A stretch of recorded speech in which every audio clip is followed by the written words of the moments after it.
Yes, I'm just waiting for people to show up.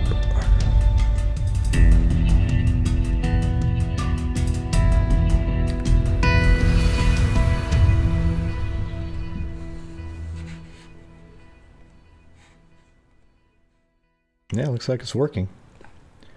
But there's not a soul here. Not a soul. It's a dark and lonely place in here, with no other viewers. And the dark the dark cave-like areas of YouTube. All alone. Oh, there's somebody. Audax Spiritus. Hello. Oh, okay, there you go. Did people finally get the notification? I sent out a notification earlier about going live at 6. I don't know if people are actually getting those. I guess I still have some things to figure out on YouTube.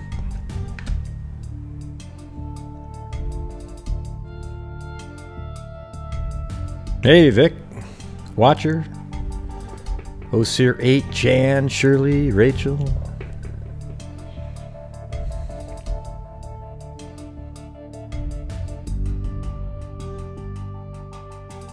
Did you get the notification earlier though, Shirley? Like, you know, 5 o'clock or before that?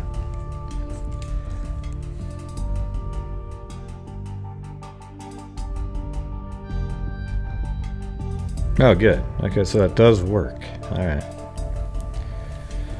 Must not work that well, though. You know what I'm saying? Wow, it went from 14 to 28, just like that. Yeah, so hopefully most of you saw the Rachael del Tondo video that I made earlier today.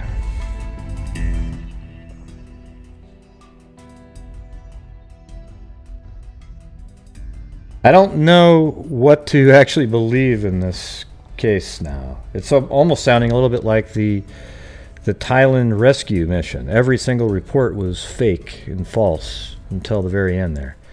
And by the way, we were pretty damn accurate, right? I said that they're going to get everybody out. Us humans can do it. And also that that sedation or being put under would be a good thing to do because they would be struggling to get out, and the panic is what would actually be dangerous. And there it was. Boom. Wow, so the alert actually worked.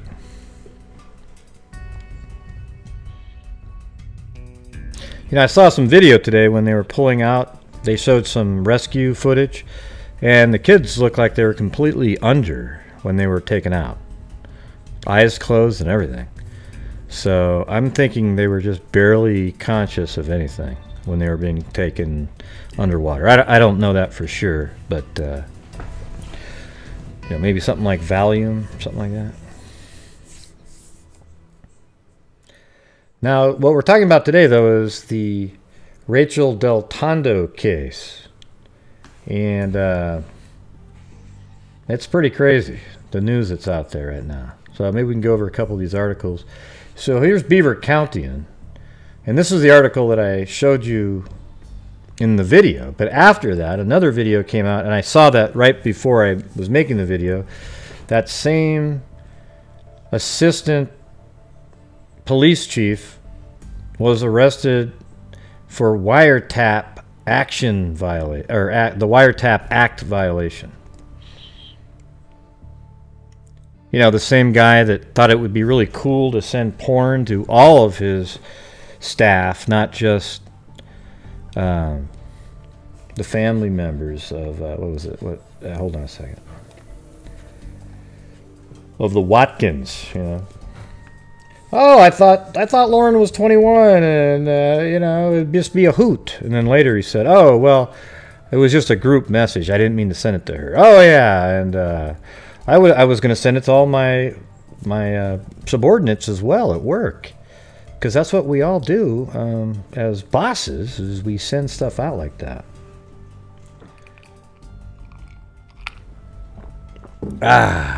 It's kind of hot in here right now. I can't have the fan going because the air conditioner, because it gets really loud.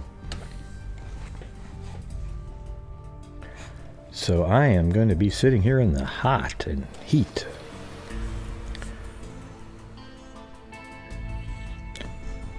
Hey, there's Jim over there. News Media News and interviews.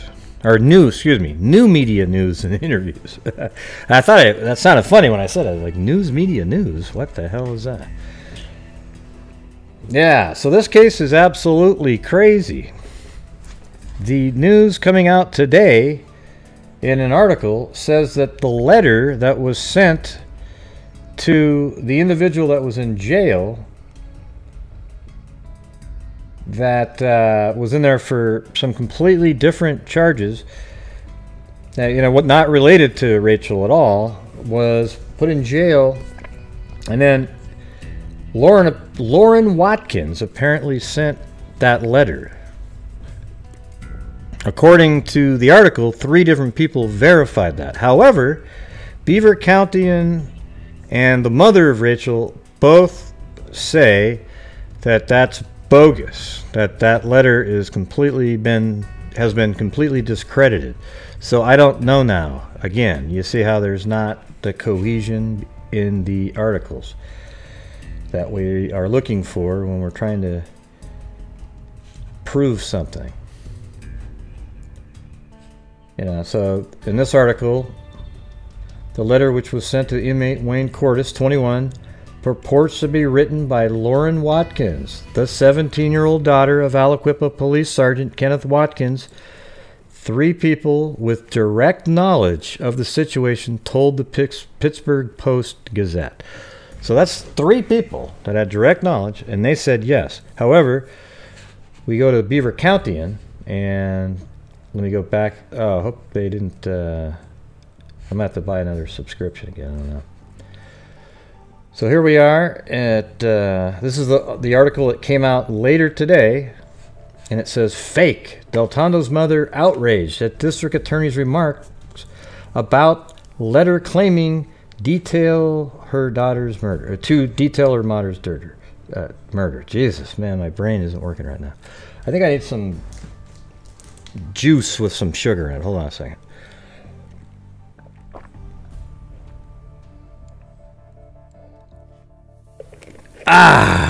That was good stuff. All right. The Beaver County District Attorney's media claims that a jailhouse letter could contain important evidence about an Aliquippa Mother's Day murder has sparked outrage among those who say the document is already known to be fake. You see? So here we have Beaver County, who I've been following and trusting, and they could even be right here too. They're saying that it's been proven to be fake and false, that letter. However, that other article by MSN says that they have 3 sources that have direct knowledge that all said that the letter was written by Lauren. Now, I guess that you could... They're not mutually exclusive, I guess. You could say that, yes, the person who gave the letter said that that was from Lauren, but that was proven to be fake, right? I guess that's possible.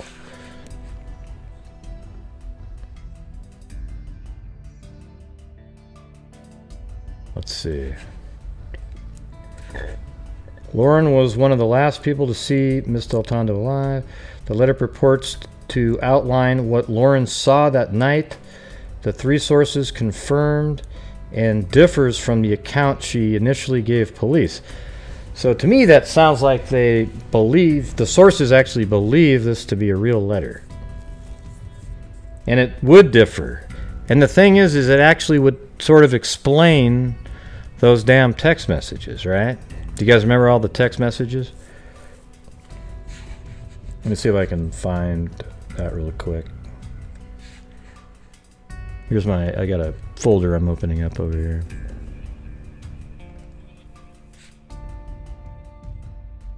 Okay, Okay, that was one of the text message files. Let me open up this one. This one's the same thing, but it's easier to read.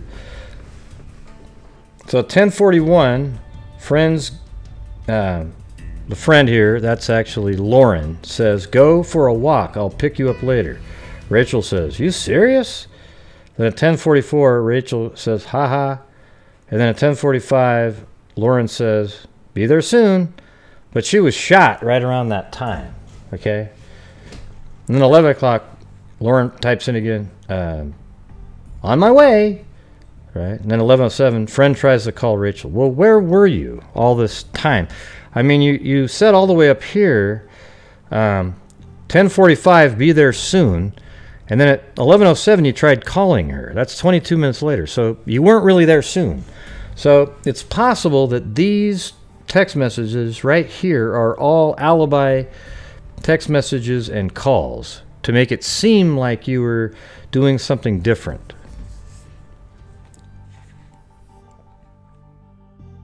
It could be that when Tyree and Lauren went there to drop off Rachel, then somebody came out and shot her, and they both saw it. But I don't know what happened to Tyree. Where'd he go? Now, where did Tyree go in this incident? So if Lauren did notice that somebody shot Rachel, then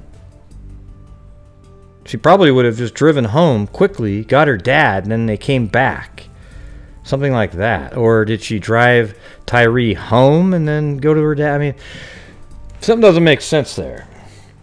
The text messages here don't make sense, along with the story that Lauren's told already, and then what we just read in that one article. But the Beaver Countian says that that's not an accurate letter. What do you guys think about that?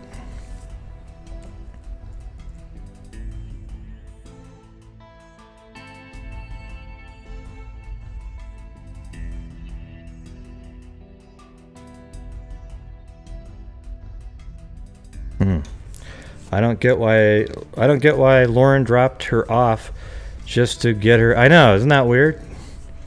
Why didn't she take Lauren with her to drop Tyree off if they were still going to hang out? That doesn't make any sense. So there's something really wrong here. And if you combine that with the fact that law enforcement requested the search warrants to check out Lauren and her mother's Facebook page. Let's go back to the images here.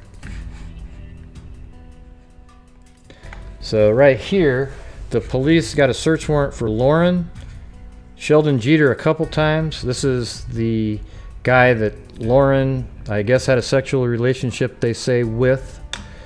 And Sheldon also had one with Rachael del Tondo, who was then, at the time of her death, dating Sheldon's half-brother.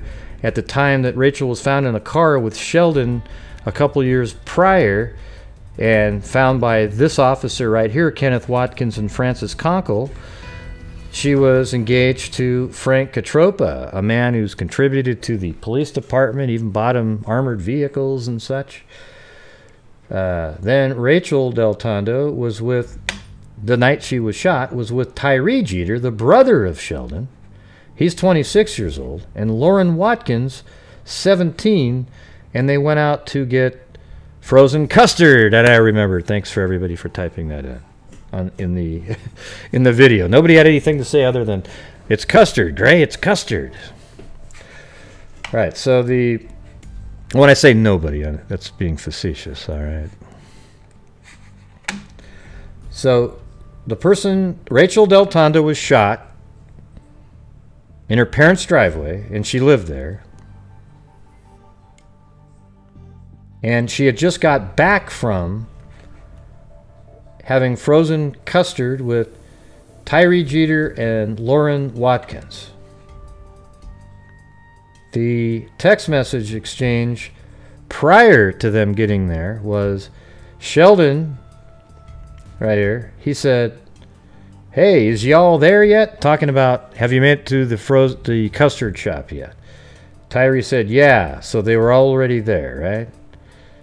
Then at 10:15, I mean, again at 10:15, Sheldon replied really quick, I got left, huh? Like, I didn't get to go. Then at 10:19, I mean, so Tyree didn't respond to Sheldon's comment. Then at 10:19, Sheldon texted again, who all with you? Who all you with? You know, like now he's checking in, like, hey, what's going on here? Then at 10:30, Sheldon texts, Hank's closed. Like, hey, where are you? That place has already been closed, you know? You should have already been back, kind of. I mean, that's what I get from it, because we already know that Sheldon was a jealous person of Rachael.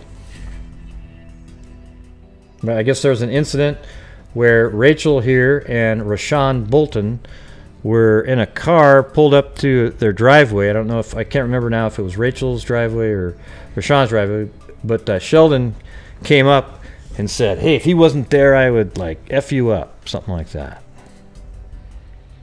So, if you remember, 2 years prior to her being murdered, Rachael and Sheldon, maybe like 2.5 years, they were found in a car that was steamed up by Kenneth Watkins and Francis Conkle. And apparently one of these two officers had already discussed with Sheldon prior to this incident that they were going to take him into their house, you know, because his mom right here wasn't doing a very good job.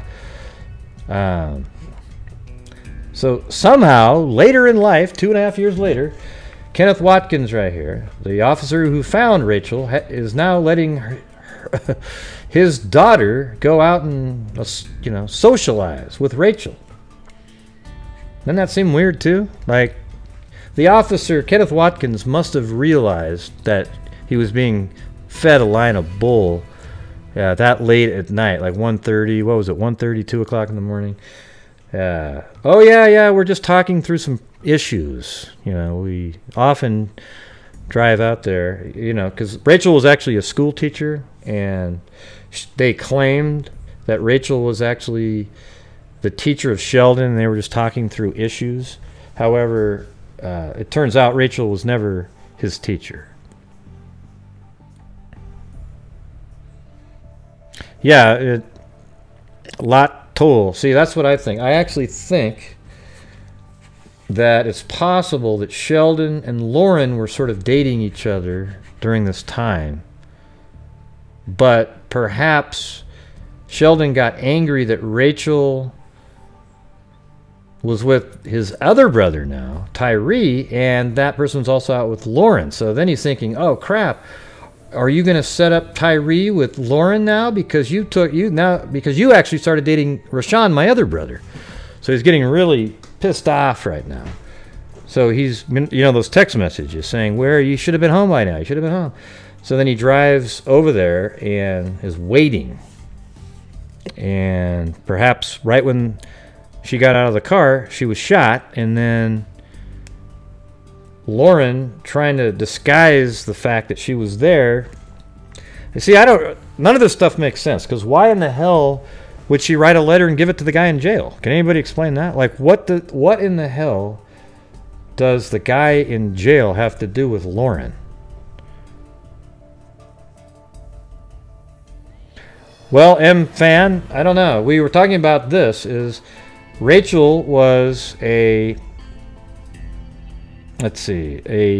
informant for the Beaver County newspaper about corruption going on in the police department. So what if Kenneth Watkins was the subject of some of the things that she had noticed? I don't know. And then that would make her daughter, perhaps, I don't know. They were checking the email accounts, the Facebook accounts of Lauren and Stephanie. Well, they're saying Lauren wrote the letter. That's what they're saying in the article. See? It says, the letter, which was sent to inmate Wayne A. Cordes, 21, purports to be written by Lauren Watkins, 17. Right? So if she wrote the letter, then it if she really did write the letter, then she is up. There's something that she did that wasn't good, okay? Because that means all those text messages were alibi text messages, and that means you would have had to almost plan that out. I think if she was shot, if Rachael was actually just shot by a random person, there wouldn't be a letter written. There wouldn't be... God, this is so strange, isn't it? Just think about it for a second. So, if she really did write that letter, what connection did she have to the guy that's in, to Wayne Cordes right here? He's 21 years old, though, and he's the same, you know, relative age as Sheldon.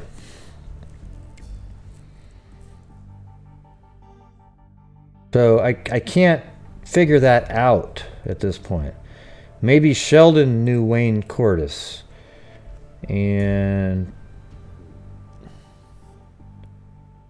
you know, it's so complicated.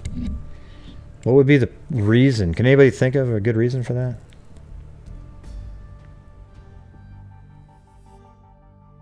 Yeah, I know that, Leroy, but there's a new article now that says that's not true, and it's by MSN.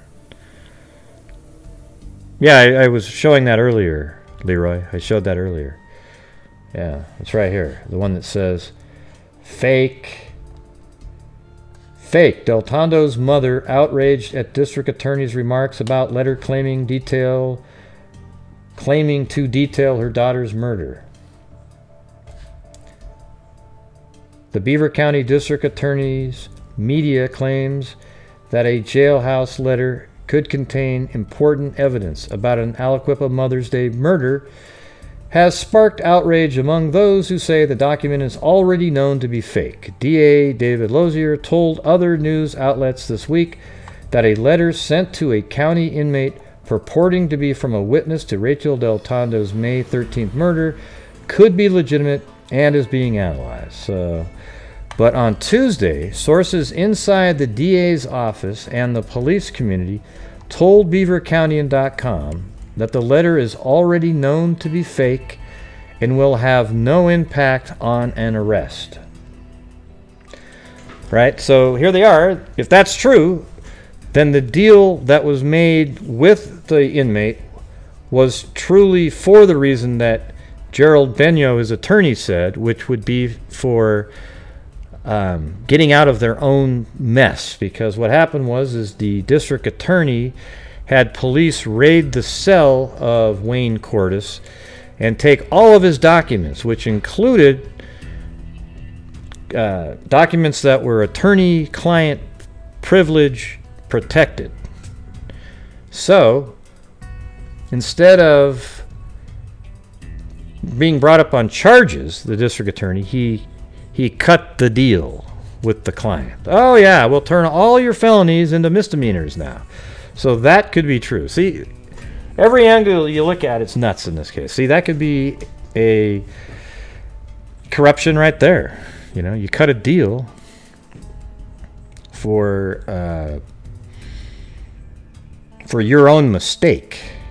You know, you raided a cell, took a letter that perhaps isn't even real, but then you also took the communications between his attorney as well, and he still has a trial pending, or had one. All right? So taking that would mean that you would have all the communications between them. And the police said, oh, well, we didn't read that stuff. you right? Really? Are you kidding me? Jesus. Sounds just like a backwards little town there. Everything's different there. Yeah, damn it. Hit that like button. Jesus. I guess you have to ask for it. But I only want you to like it if you actually like it. Well, even if you don't like it, just hit it, right? I can't win them all. You know what I'm saying?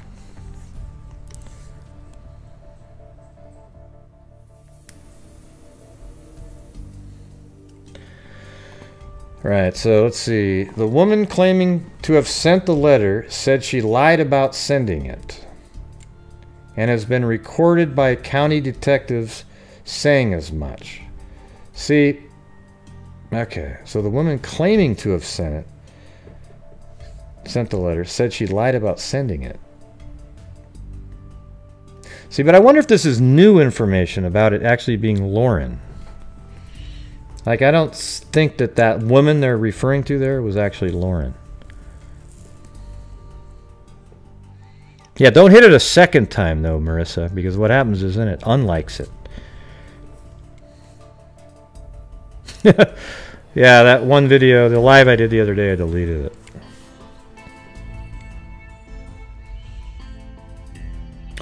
Well, let's see. It's been reported that, I'm answering for Asphalt over there, Sheldon right here, the 20-year-old, was apparently had some relationships with Lauren Watkins here. Relations with Lauren right here. And that's the daughter of Kenneth Watkins, the police sergeant, excuse me. And this is his wife here, but a search warrant was given out for Stephanie and Lauren for their Facebook messages. So what was that all about?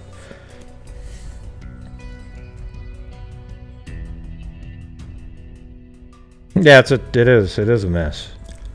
It's absolutely crazy. All right. So I'm gonna do it again for those of you who've never heard of this case. I'm gonna start from right now. Like 2.5 years ago, Rachael Del Tondo and Sheldon Jeter were in a car, and it was steamy in an abandoned, I guess, hospital parking lot. Francis Conkle and Kenneth Watkins right here, they were police officers and pulled up and saw the car. But they didn't create an incident report for it. This is all by memory, everybody. Okay, so if I make some mistakes, sorry. But I think I know it pretty well now. They failed to create an incident report and at the time, so it was just sort of a private thing that happened. Basically, it's a cover-up, really, because you're supposed to create the report anyways, right? But Rachael and Sheldon were able to convince the officers, apparently, that nothing was going on there. One of these two officers said that they were taking in Sheldon to their home because his mother right here wasn't doing a very good job. All right. So during that 2.5-year period, about a year or so after, somebody got wind of the incident, which is strange, right? Like, how did you get wind of it? So they had to create a police report much later. Then once that police report was created, somebody actually knew that it was created.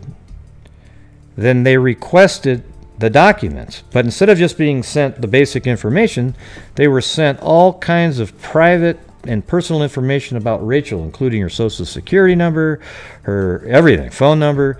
So this person then sent the report out to her work, which was at a private school, a charter school. They sent it to her friends, everybody. They sent it out to everybody, and even the Beaver Countian with the newspaper. They sent it out to all of those places. And mainly probably to show that there was a cover-up, but then also to damage Rachael Del Tondo. Nobody knows at this point who that person is that requested that. Okay, but at the time, 2.5 years ago, when she was found in the car, she was actually engaged to Frank Catropa here. And that engagement, I think it was called off on Valentine's Day, not too long after the incident, to be honest. All right. Now, here's another twist in the story. Here is the mayor, Dewan Walker, right up here in the corner. I think I'm pointing at the wrong screen, but you guys can see the names on the screen here. Dewan Walker right up here. He's actually... Oh, hold on. I think my phone's actually ringing. Sorry about that.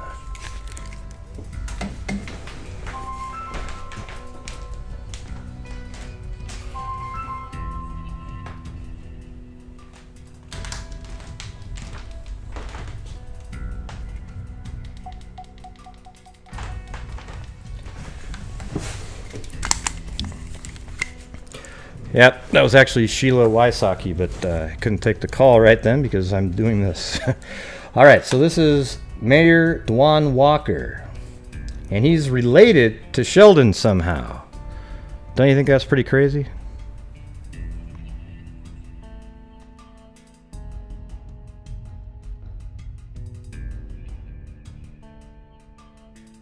I'm not sure what's Meow Town 666 talking about.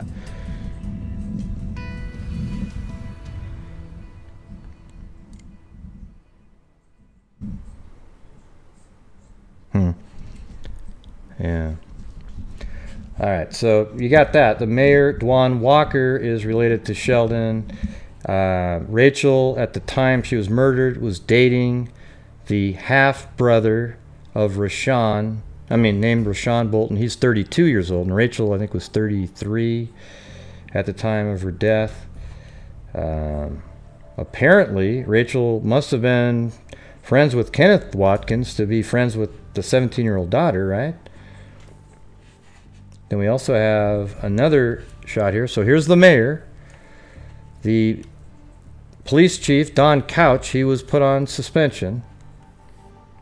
Then the Joseph Percival character, he became police chief after this guy was put on suspension, but was immediately arrested for sending a pornographic video with a girl that was naked from the waist down, peeing while swinging. And he sent it to Lauren, Kenneth Watkins, and Stephanie Watkins.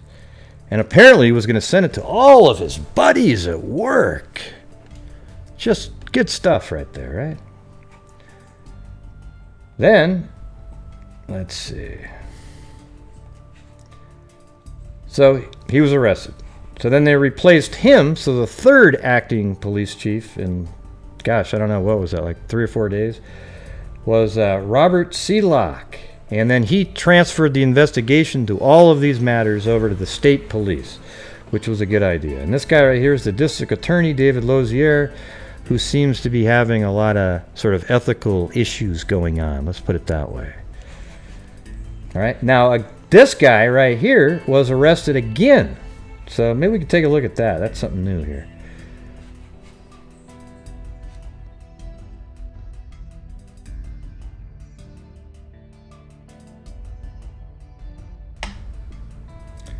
I guess I have to sign in. Not sure if I can even remember this. Let's see.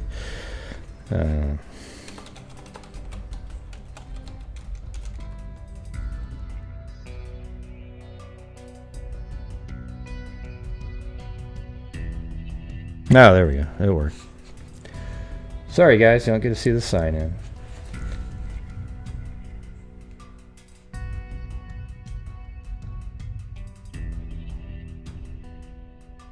I bought a subscription with the donations that people made.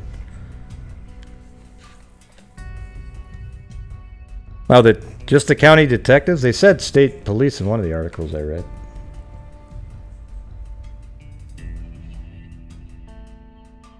I don't know how turning it to the county... Are they a separate department? How good would that be? I mean, oh, wow, so we have county police, but we'll transfer it to county detectives, which are still underneath the same police chief. That doesn't really make a lot of sense. Aliquippa Police Chief Joseph Percival has been arrested for the second time by Beaver County detectives. Detectives filed a felony charge of intercepting a communication against... Maybe they're like state detectives or something. State police detectives. I don't know. Detectives filed a felony charge of intercepting a communication against Percival today, alleging that he recorded a conversation. Ah, crap. Where'd that go? They recorded a conversation he had with Aliquippa Police Chief Donald Couch. Oh, that's weird. Percival was arraigned this morning. So basically he recorded somebody without their permission. See, a couple of these charges he's been getting are pretty, you know, they're not really... You know, the text message he sent out, even though he's sort of a scumbag, I can kind of believe that maybe he did send it to as a group text message. However, he sort of refutes himself when he says, oh, I thought she was 21. So he has like two stories. He said, oh, I thought she was 21. Oh, I sent it out as a group text. I didn't know. So which one is it there, Percival?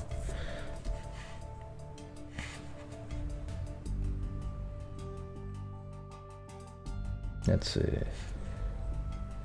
On July 13th, or excuse me, June 13th, 2018, while examining the contents of Joseph Percival's phone, Detective Lieutenant Robert Haberl came across an audio file that had been recorded on March 2nd, 2018 that was 39 minutes long. The audio file was a recorded conversation between Percival and Aliquippa Police Chief Donald Couch and contained topics involving the Aliquippa Police Department, the Aliquippa Police Pension Fund, City Manager Sam Gill, retired Captain Doug Edgell, Aliquippa High School football, and others. This recording was made the day that Pennsylvania State Police, see that? Pennsylvania State Police, see that's where I'm getting. They served a search warrant on the municipal offices for City of Aliquippa. Detective Lieutenant Haberl is a wire certified, and you know what I hate about this case the most, everybody, is the names. I cannot pronounce these freaking names, all right? I mean, even the city name, it was hard to get to at the beginning. I mean, my God, they have like 14 syllables with C's and Z's in them. Hello. Retired Captain, let's see. It was also quite obvious that the recording ended when Percival and Couch parted company. Couch assured the detectives that he had never given Percival permission to record any conversations between them. Couch stated that he and Percival rode together on patrol and talked about the police department business and why PSP would be searching the City of Aliquippa offices.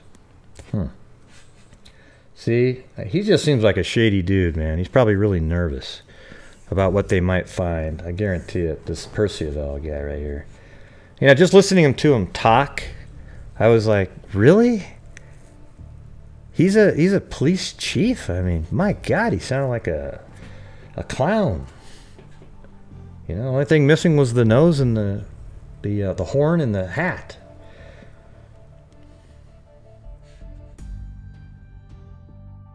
Defense attorney Steve Townsend is representing Percival and told BeaverCounty.com that county detectives have it all wrong. I can say that Joe Percival is denying any wrong. Well, of course he's going to deny it. Jesus. And I can say that the allegations of how and when his conversation was recorded is not as it was described in the complaint. Yes, he's great. Okay, I'm going to have a drink here, so if you hear something, it's just my coffee drink.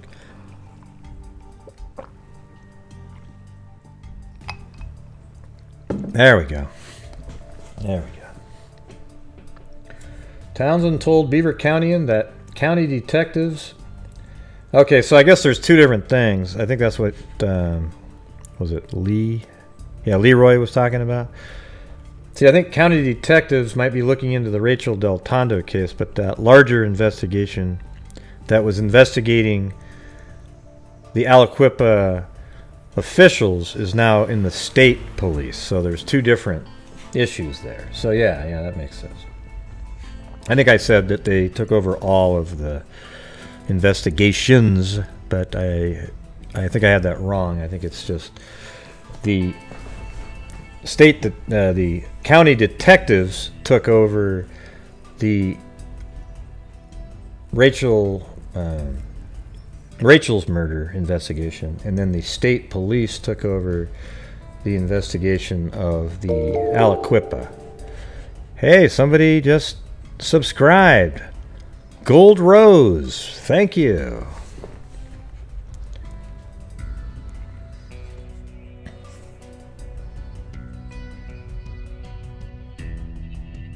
Well, I have this iced sort of coffee drink that I'm drinking.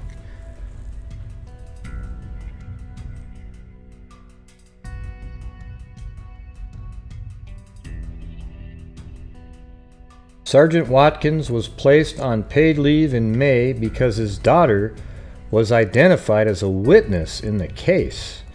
But man, maybe she's even a bigger witness than we thought. Percival's arrest came the day after he was named acting police chief and announced he would be asking the Pennsylvania State Police to take over the homicide. Oh, well, see, there you go. Maybe I was right the first time. Listen. Percival's arrest came the day after he was named acting police chief and announced he would be asking Pennsylvania State Police to take over the homicide investigation of Rachael del Tondo. Okay? So that's what I was saying a few minutes ago. And I should have just stuck with my guns until I read this part right here. The search warrant for his phone is still sealed, said Townsend, who questioned how detectives had to listen to audio recordings when they should only have been searching for text messages he exchanged with Sergeant Watkins' daughter. I think what they did might have been outside the scope of that warrant. You know, how about these people not worry about so much about, oh, I don't think you did it right. I don't think you did it right. And talk about what you did. You know, it's just incredible.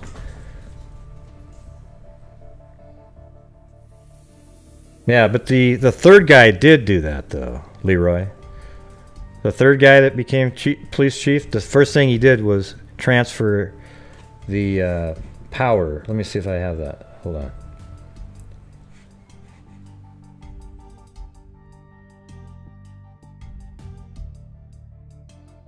Yeah, let me see if I can find it on the beavercounty.com.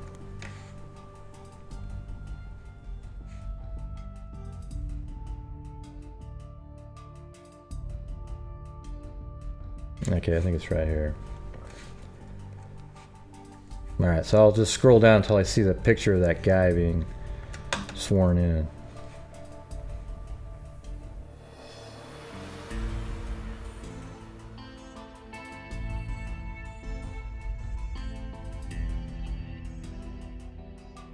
Acting Joe Percival arrested by Beaver County. Okay. So that was on the 8th. So the 9th should be defense attorney, acting police chief. Okay. This is probably it right here.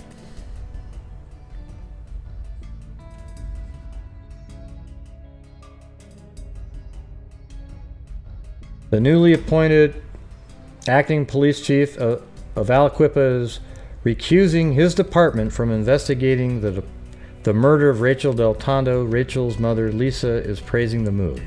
Acting Chief Robert Seelock said in a statement to Beaver County that he will be ordering Aliquippa's detectives off the case.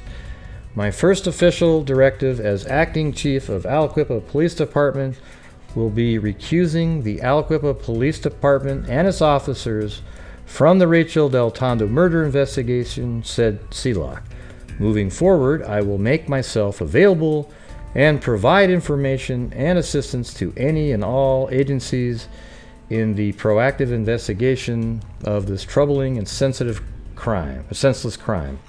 I have full confidence that the investigating agencies will unravel this crime and will prevail in bringing the guilty culprit or culprits to justice.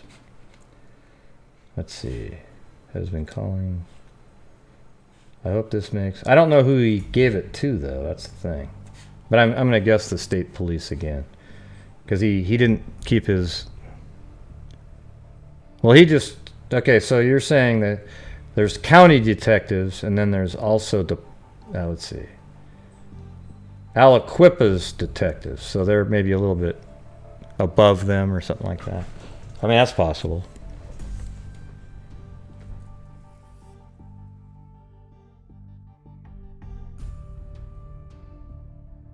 Yeah.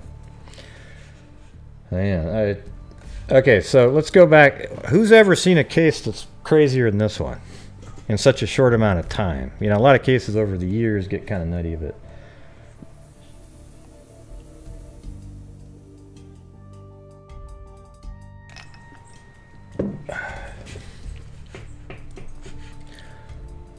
Wow, nobody's chatting. Come on, everybody, chat it up so I can talk about different things. Finally, everybody's listening, but now I don't want you to listen. That's hilarious.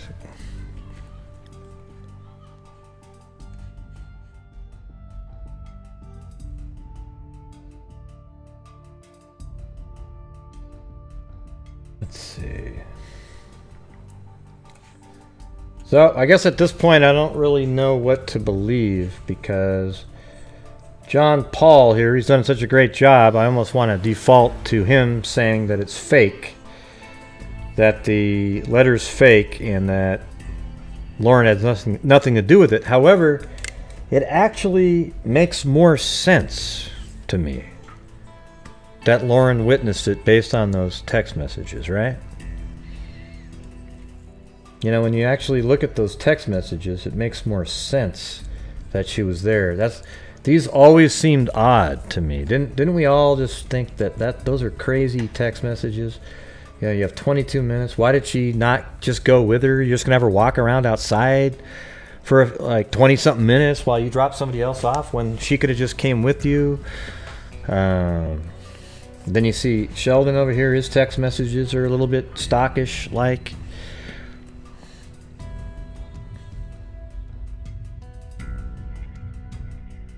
Right.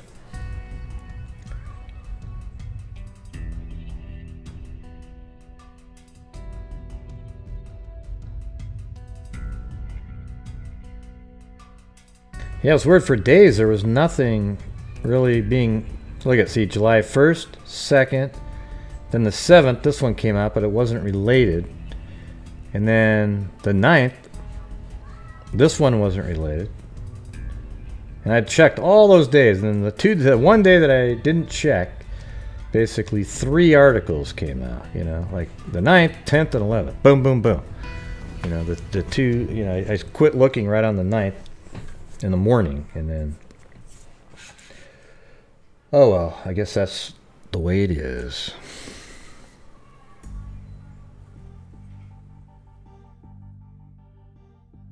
Yeah. Yeah, I thought it would be solved right away. But, well, the thing is you remember the live we did a while ago? It sounded like they actually have a pretty good idea who did this. They're just waiting for test results to come back. So, hopefully, this will be solved as soon as those test results come back.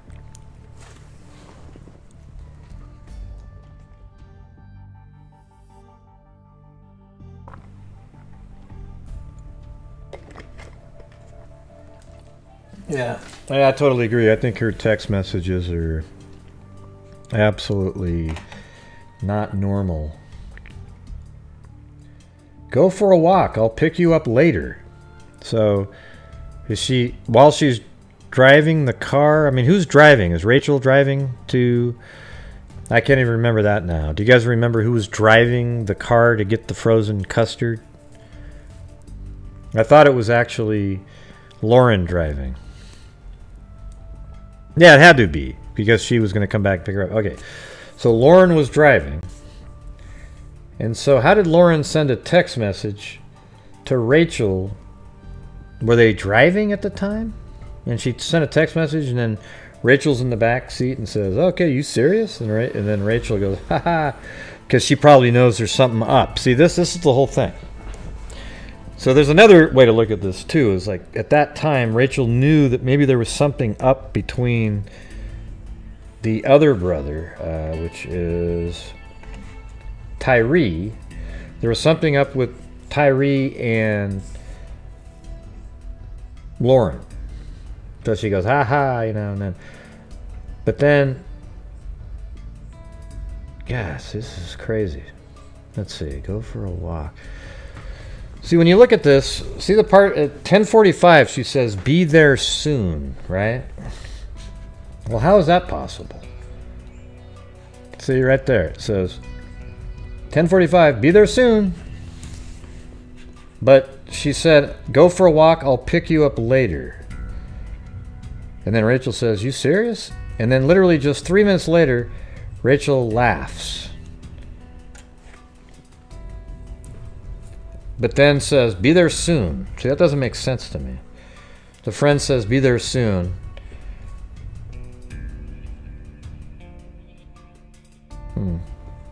Go for a walk. Yeah.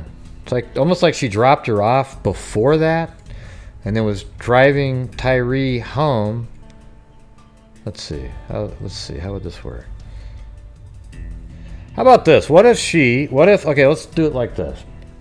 What if she got to Rachel's house earlier, like at 10:30, 32 or something, right? And then she texts Rachael to say, hey, go for a walk. I'll pick you up later. Okay? Like, okay, she's already at the house, but hey, go for a walk. I'll come by and get you in a little bit, type of thing. And then she drops off Tyree. And then when she comes back, it's 10:40, like, okay, you serious? Haha. Be there soon. Then just a set. Then let's say I think the gunshots were heard around like 10:47 or something like that, right?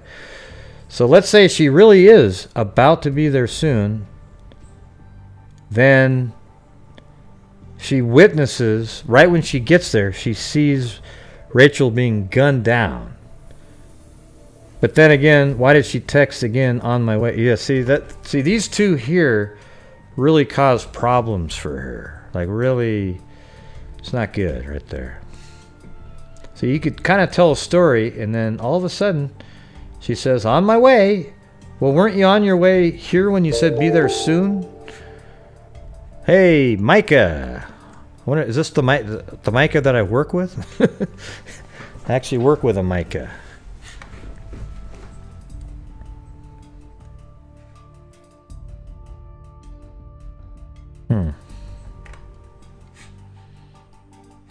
Let me check that other text message out. It's the same stuff, but written differently. Let's see. So down here it says, home said, be back in 10 minutes. Okay, that's a little more information.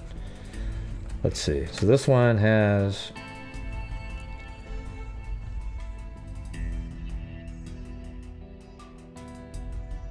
Okay, 10:44, left Rachael Del Tondo at home, said be back in 10 minutes, and then it's supposed to be LW here, not SW, went and dropped TJ off. This is sort of what I'm saying.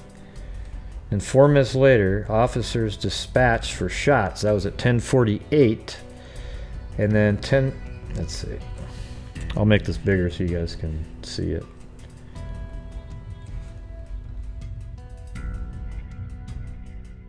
Four minutes later, 10:48, officers dispatched for shots fired.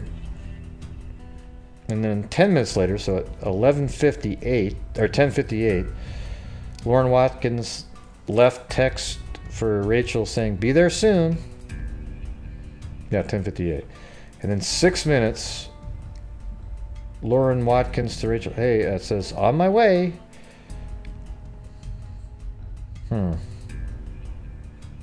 That's a little different than the other one.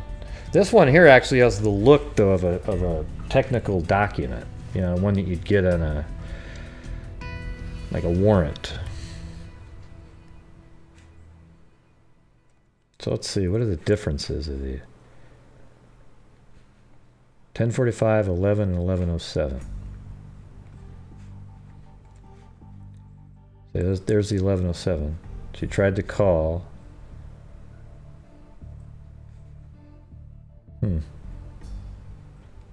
10 minutes after Lauren Watkins left, text sent to be there soon. Oh yeah, and up here, it starts up here. Lauren Watkins to Rachael Del Tondo, 10:41. Go for a walk. Rachael replied, you serious? Haha. So those are together. So that's almost like, hey, go for a walk. I gotta be with the guy, like she's trying to say, hey, go for a walk. I'll, she says, "You serious? Ha!" You know, like, "Oh wow, you like him, huh?" Something like that, you know. And then 3 minutes later, let's see, she's at home. 10:44. Rachel's at home, and said to be back in 10 minutes. And said, "Be back in 10." Okay, so apparently she said, "Hey, be back in 10 minutes."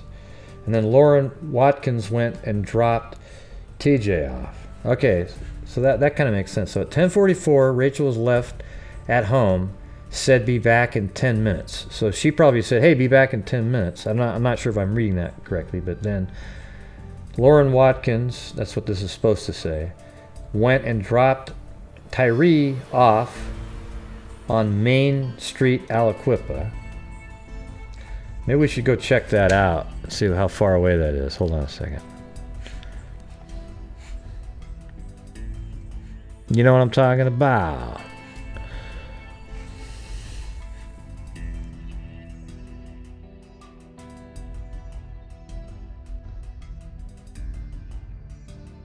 Know what means? Yeah.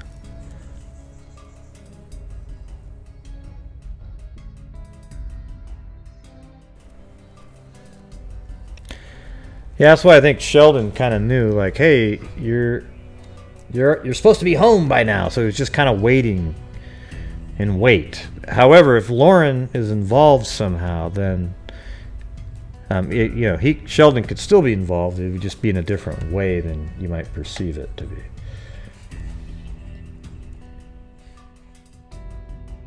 All right. So here's Google Earth. Let's do this part again. I just have to find the folder on Rachael here. Got so much crap in here now.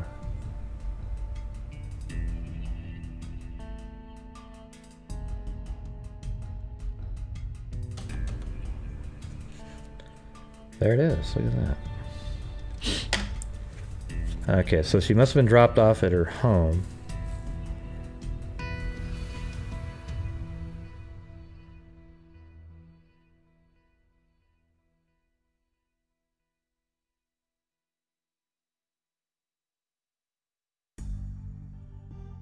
Yeah. So this is where she was shot, right in this parking lot right there. So if you want the street view, or driveway is what I meant to say, but right here. So she was killed right in this area. All right, now let's take a look at that street that was just mentioned. Let's see where that is. Main Street, Aliquippa. All right.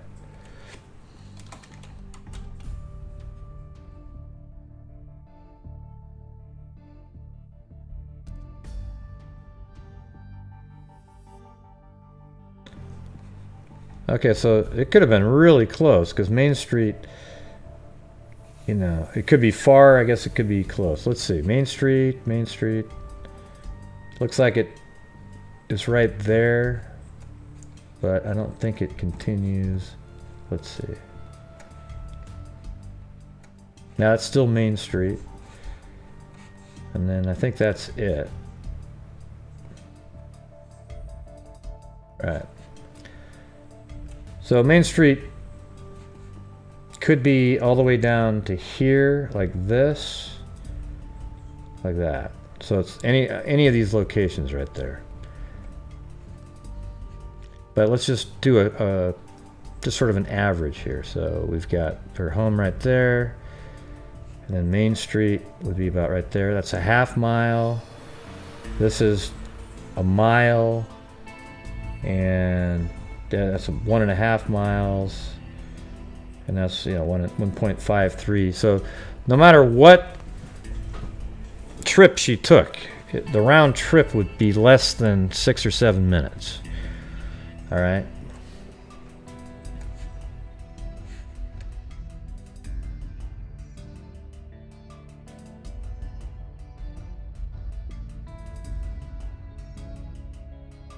Oh yeah, so let's see. Here's I'm reading what Leroy is saying here. Do you know what his address is, Leroy? Where that Tyree lived?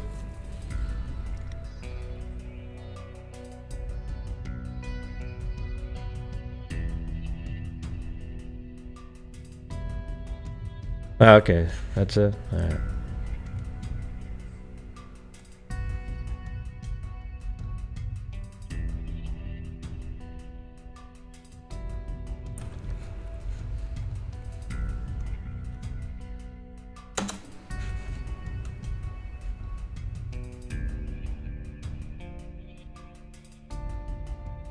All right.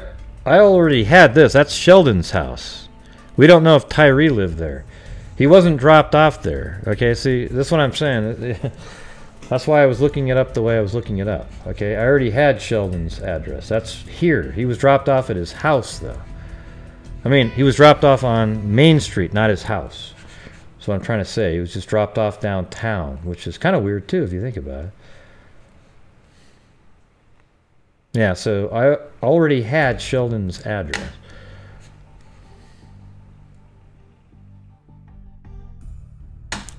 Let's see.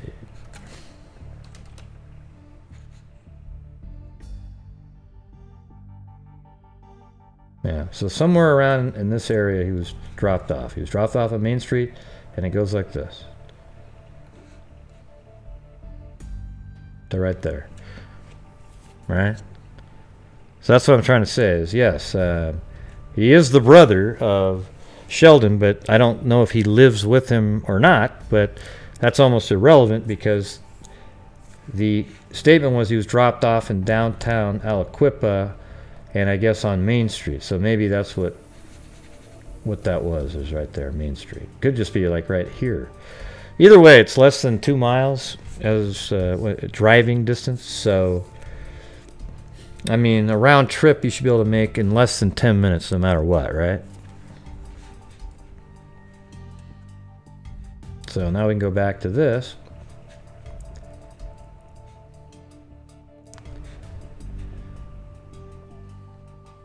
To 10:41, go for a walk. Rachel replied, "You serious? Haha." 10:44, left Rachael Del Tondo at home and said be back in 10 minutes. Okay, so she probably said, yeah, I don't really care who said it, but one of them said be back in 10 minutes. Lauren Watkins went and dropped TJ off. So that kind of makes sense, the time frame there. Like within 10 minutes. 4 minutes later, officers, so apparently in that little tiny 10-minute window when she left, there were shots fired at 10:48. Then 10 minutes after Lauren Watkins left the text message sent to Rachel to be there soon. So this is at 10:58. So it's already 14 minutes after they said to be back in 10 minutes. You're already 14 minutes late and said, be there soon.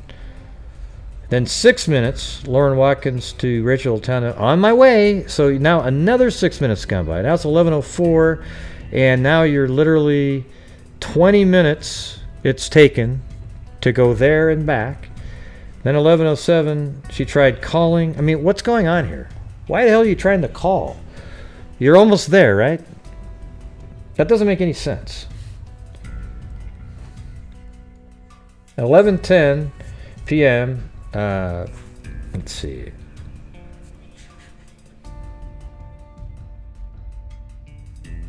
Yeah, Kenneth Watkins.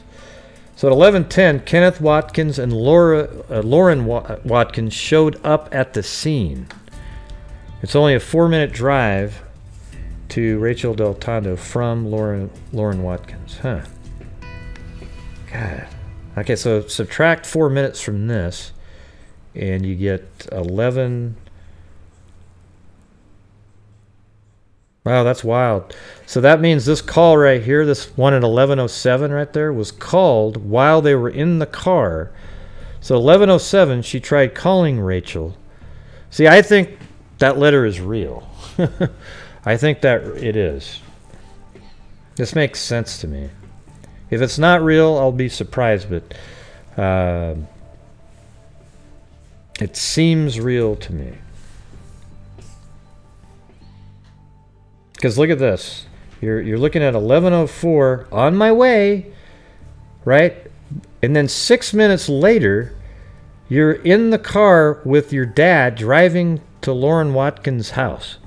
I mean, to Rachael del Tondo's house. So Lauren Watkins. It's hard to remember all the names really quick like that, but Lauren Watkins and Jesus, this is nuts. So Lauren, Kenneth, and especially when you didn't eat the right foods and your brain isn't working very good.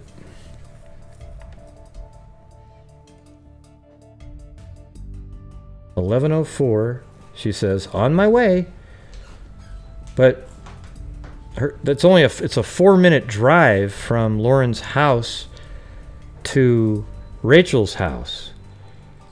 So why in just that little tiny from "on my way," there's this little 2-minute period where all of a sudden she's there with her dad? Because it takes 4 minutes. So 11:04, she says, "On my way." And then what? She didn't get a reply quick enough from Rachael and was so nervous about it that she went home next, picked up her dad, and then a minute into the drive over to Rachel's house, called Rachael, and there was no answer. Then they get there 3 minutes later, and they find the crime scene there. See, something isn't right here. Something's rotten in Denmark.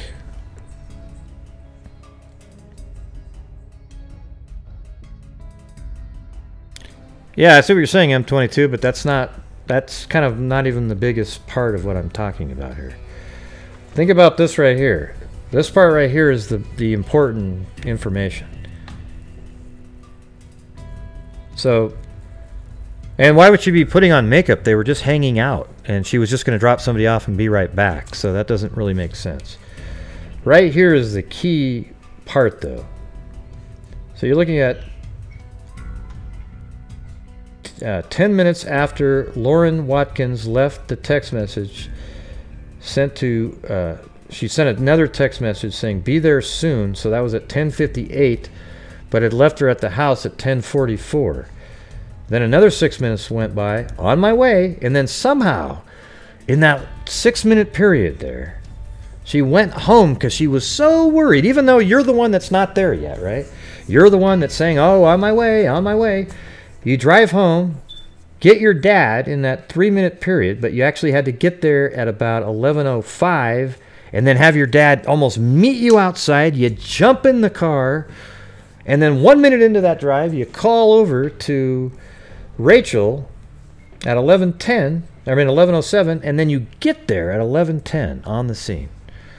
You know, we don't know for sure how accurate this stuff is, but this appears to be out of a document. You know, some of the stuff was pasted in their own thoughts on this right here.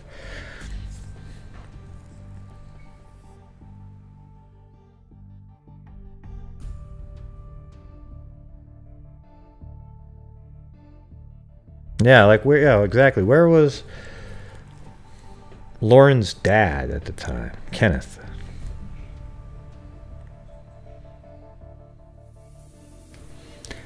Yeah, I don't know why the dad wasn't going there.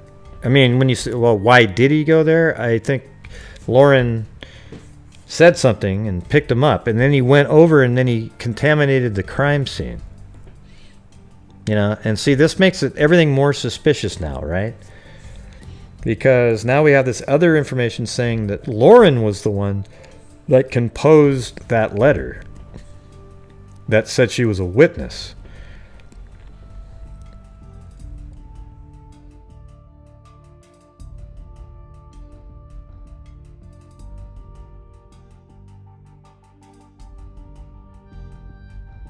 Yeah. So, hold on a second. I'll be back in just a second.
Yeah, it's pretty crazy, huh, Vic? Especially given this time frame here. Because look at this. This at 11:04, Lauren's still saying, on my way. You know, like, hey, I'm heading there. But it only takes 4 minutes to drive from her house. So let's say she was on her way and she drove from her house to go to, God, you know, what if, let's see, how would this work? So 11:04. Yeah, see, that's not even enough time to make a round trip there. See, that's what I'm saying. So at 11:04, let's say somehow Lauren did come up on the scene right at that time. She was just driving up the street, 11:04, and then she goes, oh, crap, look at that. That's Rachael on the ground there. But there's police already there or something. Then she drove home. It would take, let's say, 3 minutes if she was hauling ass. That would be 7. And then Dad just happens to be running out of the car. I don't know if you could, let's just say 4 minutes the way they said it. All right, so that'd make 11:08. And then she'd get there at 11:12, right? So something is so off here. It's almost like she was already home and said, on my way. And then, what, was she so worried because Rachael didn't respond to the text message that she says, Dad, you got to come with me. I think something horrible happened because Rachael didn't respond to my text message. Nobody would do that, right? Nobody would do that. You're talking 6 minutes pass from on my way to Lauren and her father showing up on the scene. Forget it.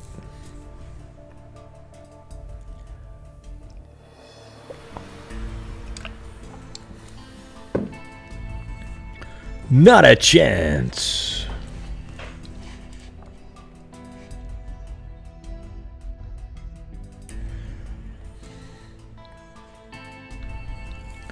So, what do you guys think?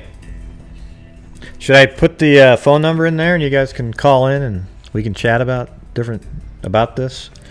If you have any questions, let me see. I think I have to turn on Skype though. Let me see if it works.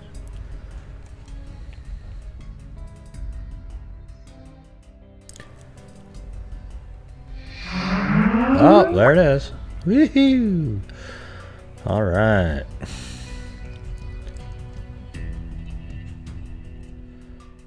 All right, everybody. There's the phone number right there. Call it up. Call it up.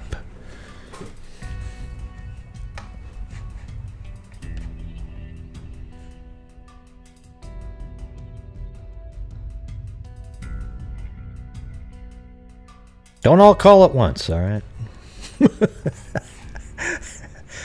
I know, nobody was ready to call in. Jesus.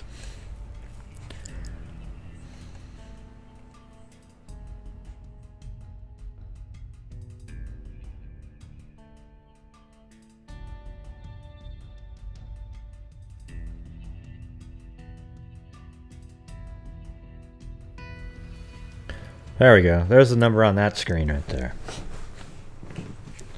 I can always take it off.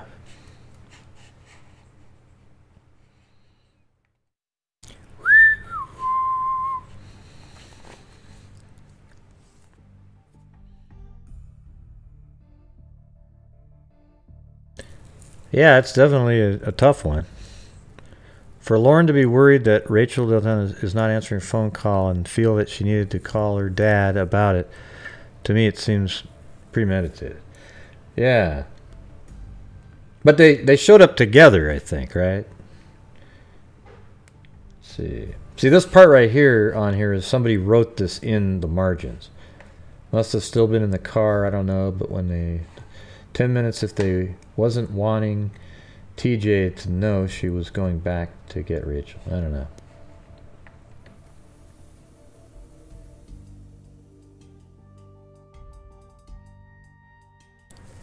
I wish I could have this document wherever this came from. Does anybody actually have the, I think I might have it, but maybe let me see if I have it here. The address of where.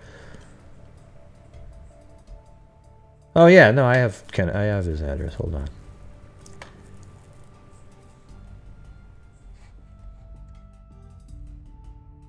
Yeah, I have Kenneth Watkins, police chief, but he wasn't a police chief. He was a sergeant.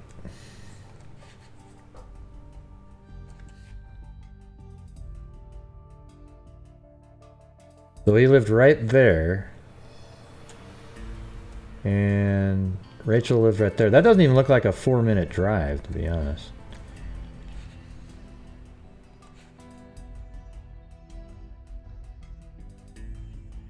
Oh, and also the guy that was in jail that got the letters, he was arrested for beating up somebody. And look how close he lived to Kenneth Watkins, like literally a block from the police sergeant. Interesting.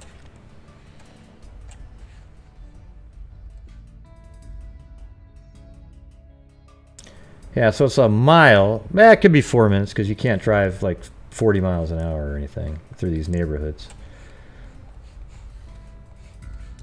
Although you'd think you'd kind of go down to this faster street right there. Let's see what it says down there.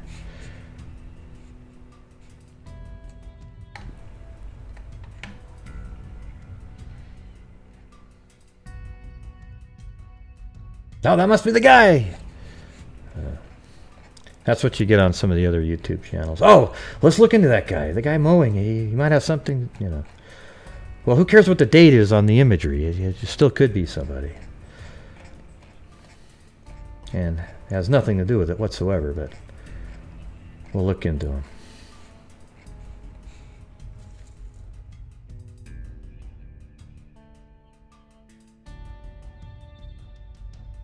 Yeah, I'm trying to find a speed sign, see what we're looking at here. Not that anybody ever follows them, but wow, so there's only 15 there. Yeah, so let's say 4-minute drive, perhaps a mile, so 25 miles an hour average.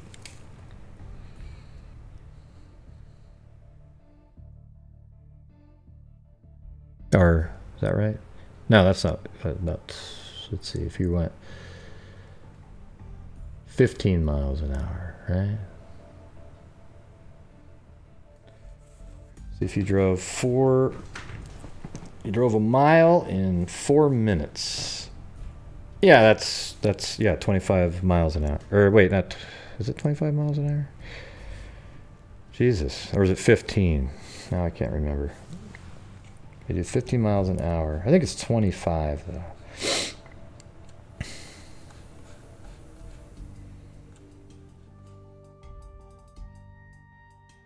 I don't think I got the requisite sugar in my head today. I'm not firing on all cylinders.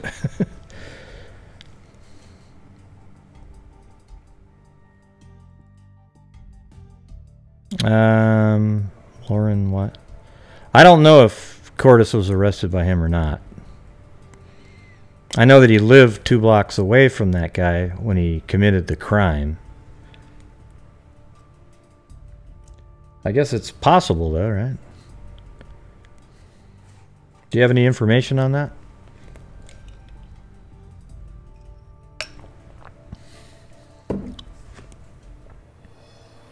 So Cordes was arrested by Watkins?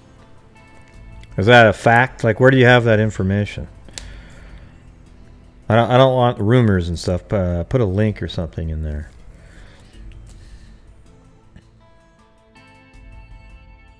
Yeah, well, give me a link that shows it, and then I'll believe it. I don't like it when, oh yeah, because we were in this other chat and we were all saying it, so it's true now.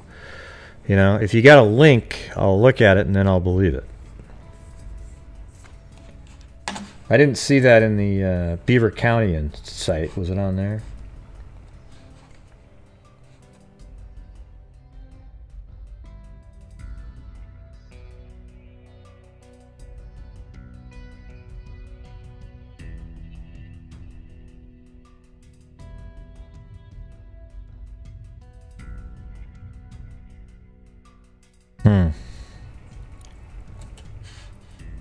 Right.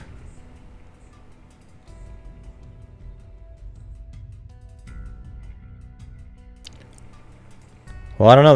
He's a police sergeant. Tra, we don't get to hear anything from him.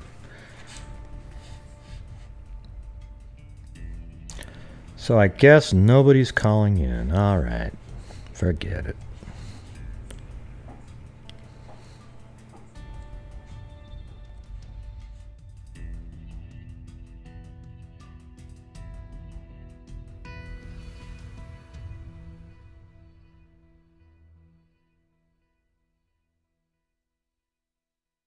I'm just trying to find the article about the note.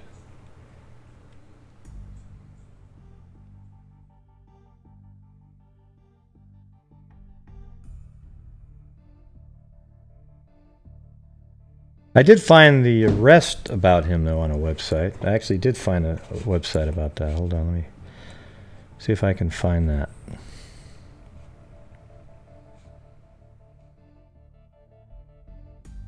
Doesn't look like I saved it.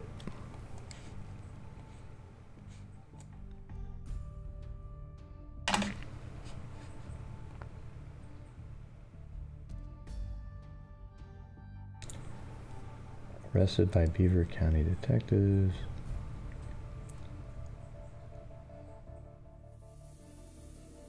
Outside NC. Huh, I don't see that one about the, let's see, letter.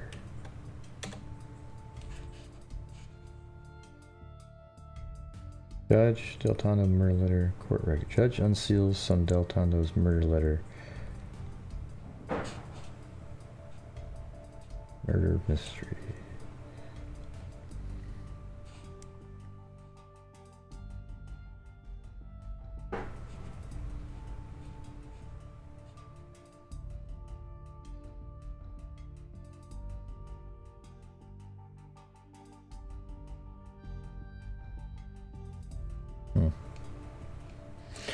Well, anyways, if you guys can find a link to that, that'd be cool.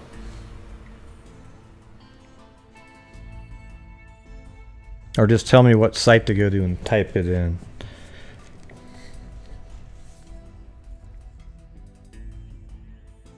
Yeah, you can send it to...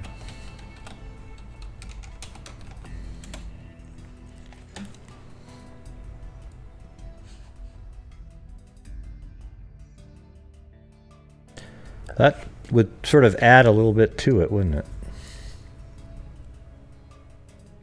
Like maybe somebody had some information on Kenneth Watkins, so to help out the guy that had the information on him, he has his daughter send a letter with some information. I don't know, just... crazy, man. Crazy.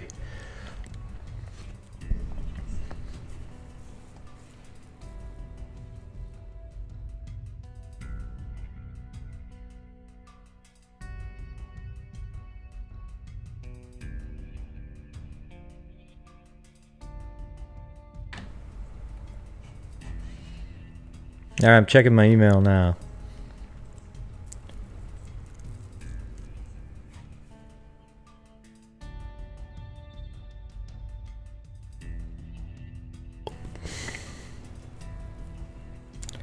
Click on the guy back to holding the phone.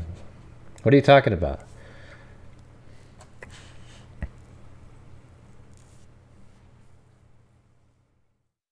Wow, a cop, then a lawyer. What are you talking about? Watcher Anon? I don't get what you're saying.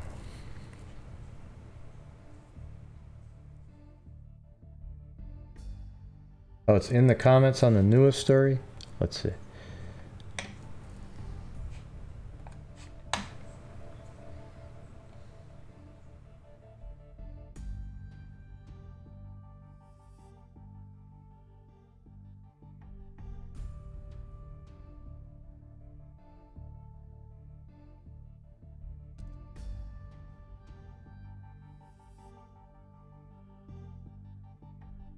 Where's the link on here? Let's see. So Watkins jails these two balls, bat bone heads. Okay, this is it right here then? Let's see. So that's just a whole nother... I don't know what you're talking about, Sonny. You have to be really specific, alright? It's not making any sense to me. Sorry. You know, you got to, you know, if you called in at the time, I would have known what you were talking about. I just have no idea what you're referring to at this point.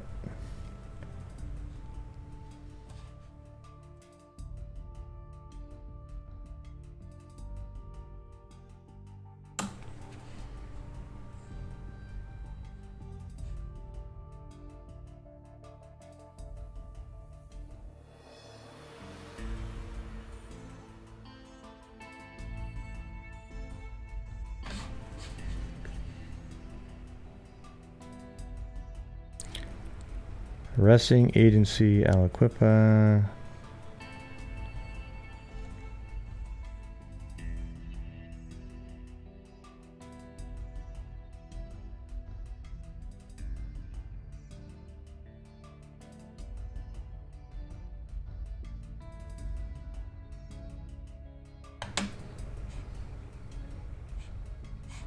Trying to see the arresting officer. Where does it say that?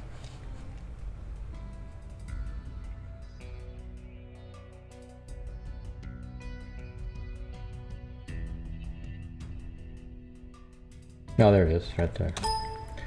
Watkins on page 2. There it is. Look at that, arresting officer, Kenneth W. Watkins. Well, there you go, everybody. That adds a whole nother wrinkle into the ointment, or whatever a fly in the ointment, a wrinkle into the. Hell, I don't even remember what euphemism that goes with. Sorry, but yeah, look at that. Huh. That's crazy. Alright, what was the other one?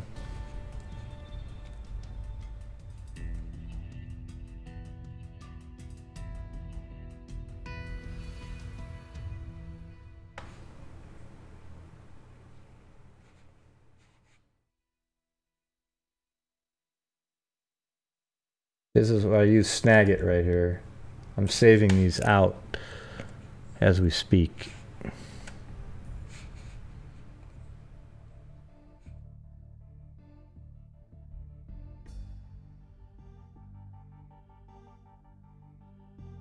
Actually, it's probably better just to save these out. Hold on.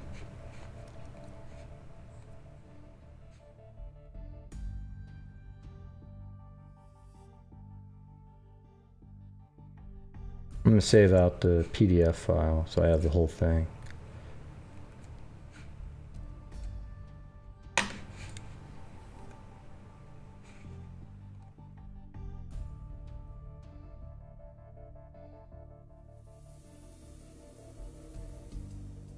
Come on, open up. All right, there we go. Got it all. Yeah, so now we've got Kenneth Watkins. What was he, off work one day and he saw somebody getting beaten up about a block down the street and arrested him, or something? Just every single thing in this case doesn't make any sense, right? Or the really low odds type of thing. Look at this. So Kenneth Watkins lives right here, and then he arrests a guy for beating somebody up right here. It was like a setup, basically, if I remember right. His girlfriend or something was supposed to meet some guy, maybe ex-girlfriend, and then he came out and started beating the guy up with, I don't know if it was a bat or something. And but look how close that is to his house. It's like 100 yards away from Kenneth Watkins' house, the guy that arrested him. Look how big the city is. So how'd that happen? So you got all these areas people can live, and he ends up arresting somebody that right here. What are the odds of that?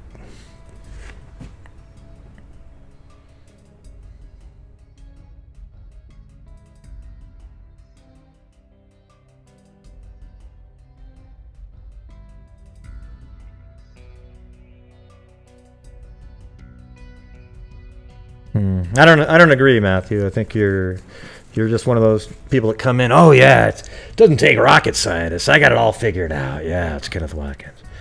Yeah, I'm not saying that that's not a possibility in there, but don't act like that's it. You got it all figured out and everyone else is dumb. right? In this case, there's so many different conspiracies, you just haven't been following along the whole time. And there's just a lot of it. There's a lot of different angles you can go at. However, I say that the most likely one is Sheldon did it. That's what I've said the whole time. Okay? Just the Watkins one, sure, if this is one of the theories we brought up. Maybe Rachael had some information on Kenneth Watkins, and he got angry realizing, man, you've befriended my family, my kids, and then you used some information you got that I told you against me. Something like that. Yeah.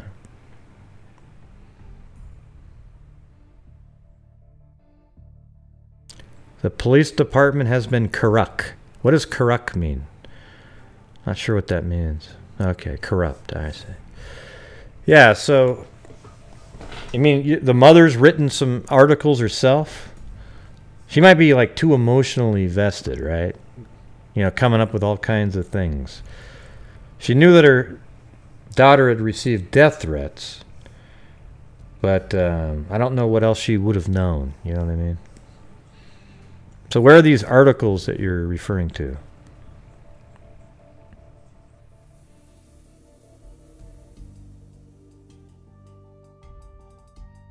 Yeah. It just seems like the timing of Sheldon's text messages when he's saying, well, it's already closed, you know. He kind of knew where they were at and where they were supposed to be, and he maybe waited around. And he was very angry and possessive and jealous with Rachael.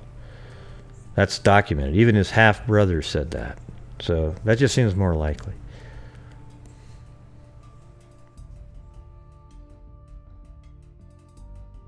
I don't know. Why would you struggle with that, Marissa, when you say, oh, I struggle with it? Oh God, I struggle. Look at, you know what's funny is it's so much more likely that Sheldon did it, based on all the stuff we know about him, than Lauren, okay? Even though we have that new information about Lauren. It's so much more likely that he did it. It's not even... I mean, so to say you struggle with that but not with Lauren, that seems a little strange to me. Like, you should struggle with...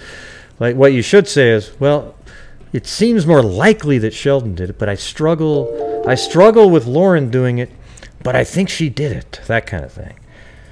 You know? The thing is with Lauren, if she wrote the letter, it just means she witnessed it anyway. So maybe she saw Sheldon do it, perhaps. You know? If that's true at all, the letter might not be true. I don't like the text messages make it seem like she knew something. All right, so I'm still open to all the other ones, but it's not very likely. You know, those other ones are less likely than, say, Sheldon. Right, exactly. His half-brother took Rachael, and then he was hanging out with Lauren, and now it looks like, you know, maybe the other brother's hanging out with him. With her, I mean, excuse me. Yeah, Tyree. So Tyree, maybe he's hanging out with Lauren now, and she's getting freaked out.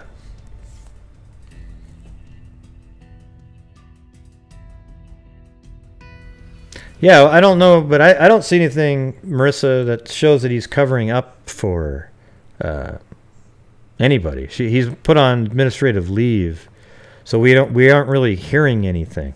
Although breaking into the crime scene, he could have been covering something up, sure.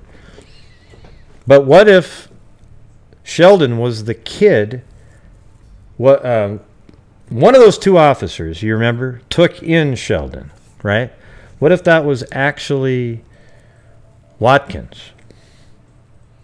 Okay, so it'd be sort of like this kid that he helped raise, but was there a different motive behind that then? Maybe he was just using Sheldon. I don't know. But this story has so many conspiracy theory angles that, you know, this is one that there could actually be one.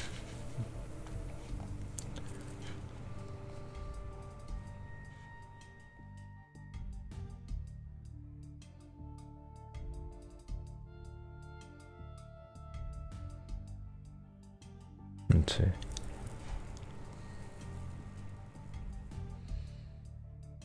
All right, somebody, let's see. Chrissy G just emailed me this. This looks pretty interesting. Let's see. Wayne A. Cordes 20 of 2312 Kane Road. So I think I might already have these, but let's see.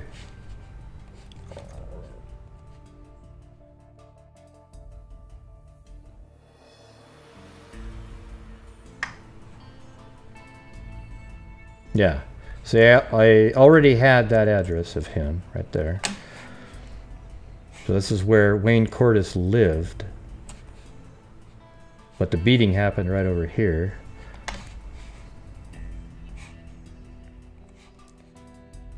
Let's see. Hopeful Township and Kaylee C. Hill 22 of 33 Shorty Lane. I remember finding that one too.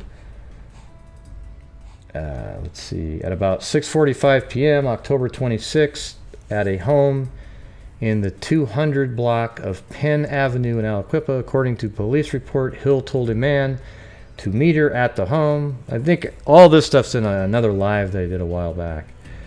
Police said that when he got there, Cordes hit him in the head with a bat. Yep, so it was a bat, and demanded he give him his belongings. Cordes then took the man's shoes, police said. According to the report, the man was treated at an area hospital. Cordes is charged by Aliquippa police with aggravated assault, but which has all been now switched over to a misdemeanor, perhaps because he really does have a deal that he can make, or the prosecutor is making the deal to get out of his criminal wrongdoings in the breaking of the rights of Cordes in prison by taking his private documents between he and his lawyer.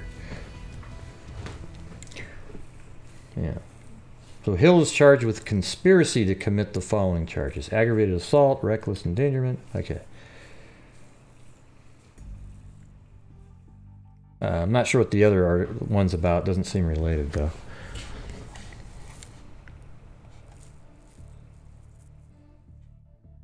Right. That's exactly right, Leroy. Unless that is a true letter. Because that one article does make it sound like they had 3 sources with direct knowledge that said that the letter was from Lauren. But maybe they're just saying that that's what it was reported to be from Lauren, but that it's bogus. They didn't say that part. They just said, yeah, it was reported to be from Lauren.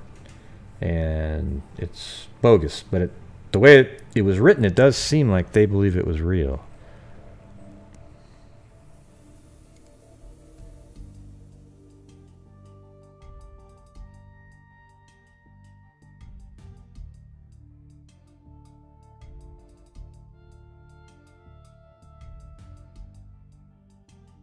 When you say knew, what do you mean by that? By Justin, when you say, bro, she knew more than 5 people. What does that mean?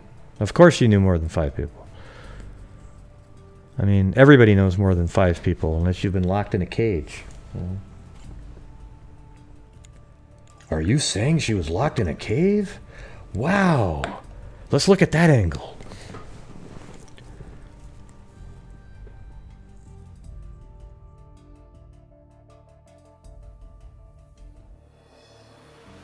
Who is Justin talking to? I have no idea.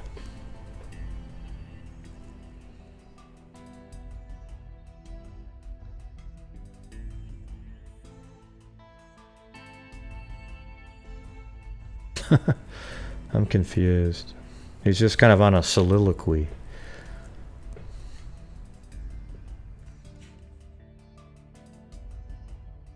Okay.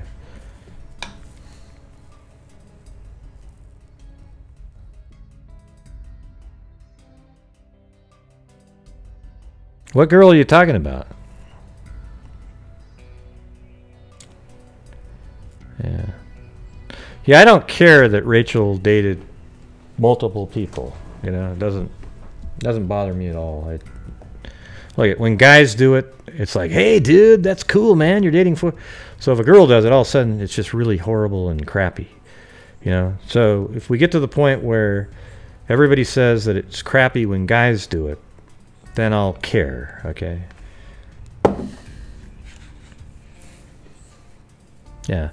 See, the thing is it's just so irrelevant at all, right? Obviously, she was, you know, a player, just like guys are too, right? Like she, you know, but she was with an underage guy at one point, and then she started dating the half-brother of that guy, and now she's hanging out with the daughter of the police sergeant who pulled her over when she was in the car with the 17-year-old. And at the time she was pulled over in the car with the 17-year-old, she was engaged to be married to another guy.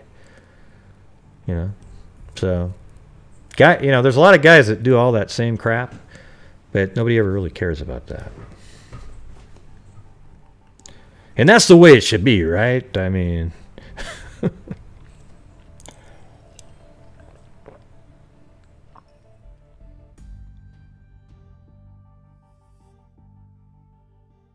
talking smack about what? I don't know what you're talking about. I don't see any talking smack stuff going on. I'm just doing a show. I mean, if they're talking smack about Rachael, just let them do it. That's just not your opinion, ABC123. You know? So if they have something negative to say about her, then that's what they want to feel like. Okay? That's just the way the world is, you know? I mean, listen, I have my opinions, and all I do is see everybody disagreeing with me every single day, all the time. Even when I really know something to be true, I get that. So it's sort of, you know, just who cares if they say something about Rachael? You know, doesn't matter. Yeah, like college time, right? Yeah, there you go. There's LC Texas. Hey, we had it all right about the Thailand stuff. They drugged the kids and they all lived. How do you like that? And by the way, that damn submarine would have never worked, okay? Oh, wow, the submarine. Ooh. You think it would have been able to bend through some of those areas? Hell no. That's just a joke.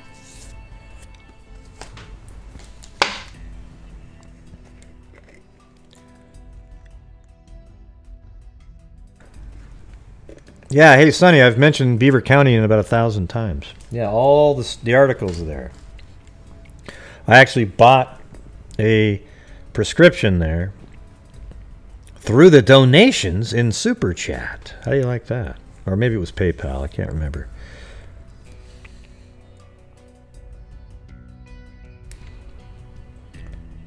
You can just email me. My email address is in the description of the video, but I'll put it back here again.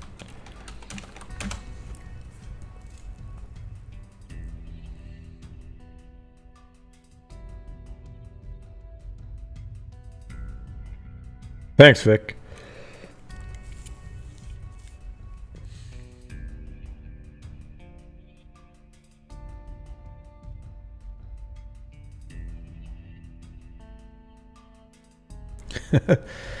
Yeah. Yeah, I was kind of in a player stage after college. I was too shy and stuff in college. I didn't really figure things out till later, you know. I mean, I was a complete moron in that realm. In like early college, I was just so nervous and just, oh, you know, just crazy.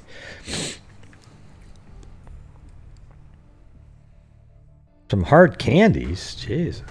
I'm not that old. Come on, LC Texas. But finally, the saga's over. LC Texas finally was able to get into the Gray Hughes Investigate Facebook page after a lengthy bout of a trigger-happy admin who looked at the account and says, I don't think this is real. You know. And I kept saying, no, we want her in there.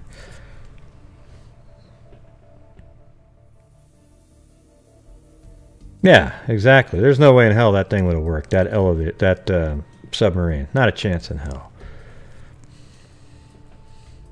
Not a chance in hell. But boy, it sure looked cool. Made some neat little animations on TV, and everybody was so excited. Oh boy, that guy's really going to come in and help save the world. I mean, he had even his idea with the little tube, which was, you know, interesting. It just seems so impractical, like spanning it out that long.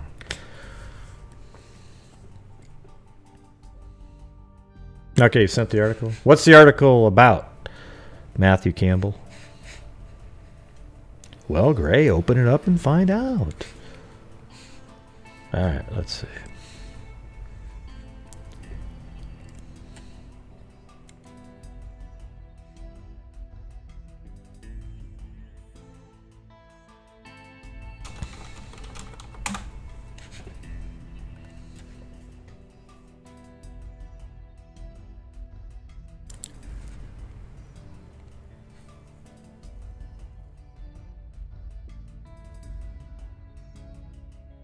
Wait, so who's chatting in there? Okay. Wait, somebody just said they sent me one, but I don't see the email from now. I see one from Chrissy G.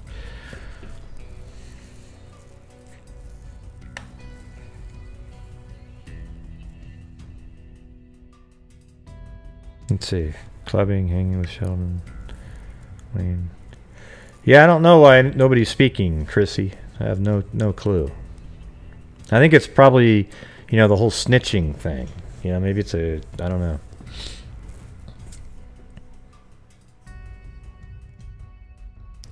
Injectable sedation. See? That's right. So they were really quite a bit under, right? They were barely even awake, kind of, right? Cat, see, that's exactly what I was thinking. Boom!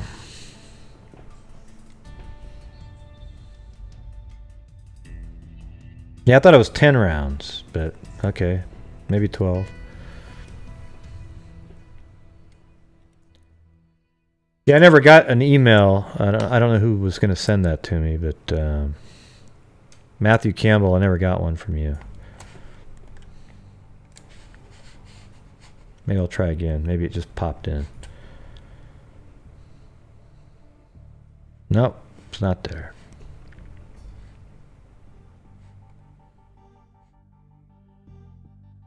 Leroy's did come through, though. But we already found it in the meantime.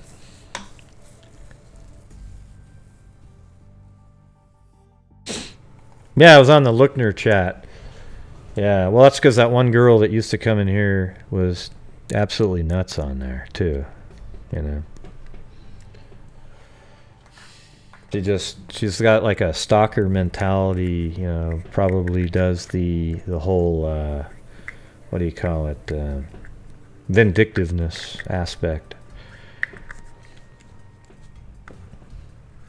She actually donated money to Lookner and said, I used to, I mean, out of nowhere, I wasn't even on there, but she tagged me. She said, I used to support Gray Hughes, but forget that something dude or whatever the hell. Yeah. It's like, why would you do that, you know? I mean, she donated the money just to do that. That's what's funny about it. Because if you're really just donating to Steve Lookner, you would just send him money. That's it. And say thank you for your work. Instead, it was just to have it pop up on the screen and everybody would see it. Hey, Strawberry Rain, where's the hi to me? Okay, where is my hi? Jesus, I mean, I feel so neglected. I mean, oh, it's horrible. God. Yeah.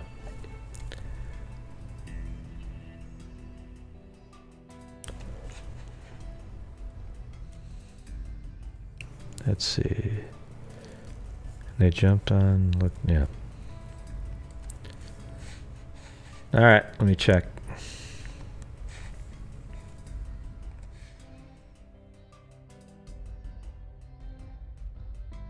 Yeah, I don't have an email from you there, guy. I don't think you're sending it to the right email address.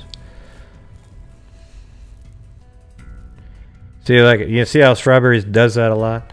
See, once I say hi, then she forgets the hi to Gray because she's got to always play the little game. All right, let's see. It's actually grayhughes2@gmail.com. See? Just like that. You see that?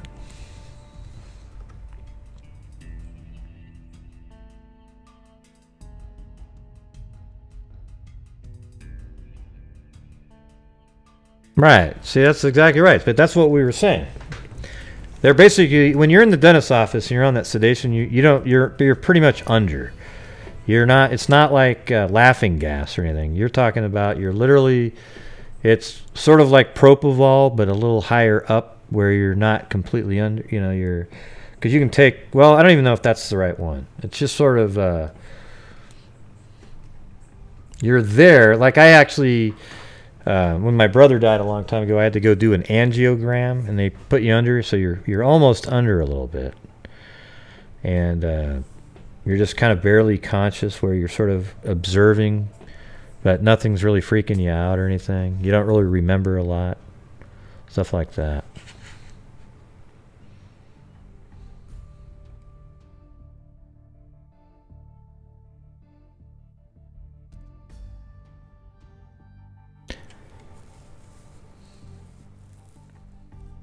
Right.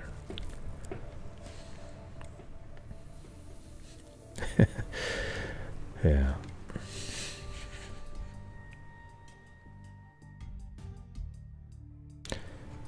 Hey, Strawberry Rain, how's it going?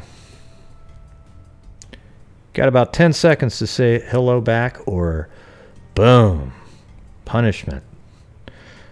Here we go. 10, 9, 8, 7, 6, 5, 4, 3, 2, 1. Well, oh well.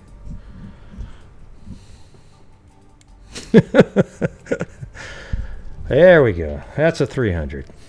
No games allowed today. No games allowed today. All right, let's see. You know, they say she was frozen solid in the Kanika Jenkins case. Nope, wasn't frozen solid. I just saw something pop up on my screen right there. Nope. Does anybody else have any more on this, what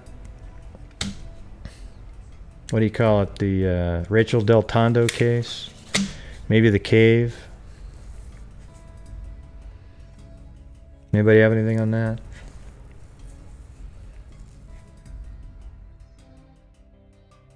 All right, let me check out the email. Oh, there you go. You must have used the wrong email address all those other times. So Daily Mail. Let's see. Let me see what the date is. This is old, though. What do you want me to look at on this one? I checked out all the Daily Mail stuff a long time ago. What did you want me to see on this one, Matthew?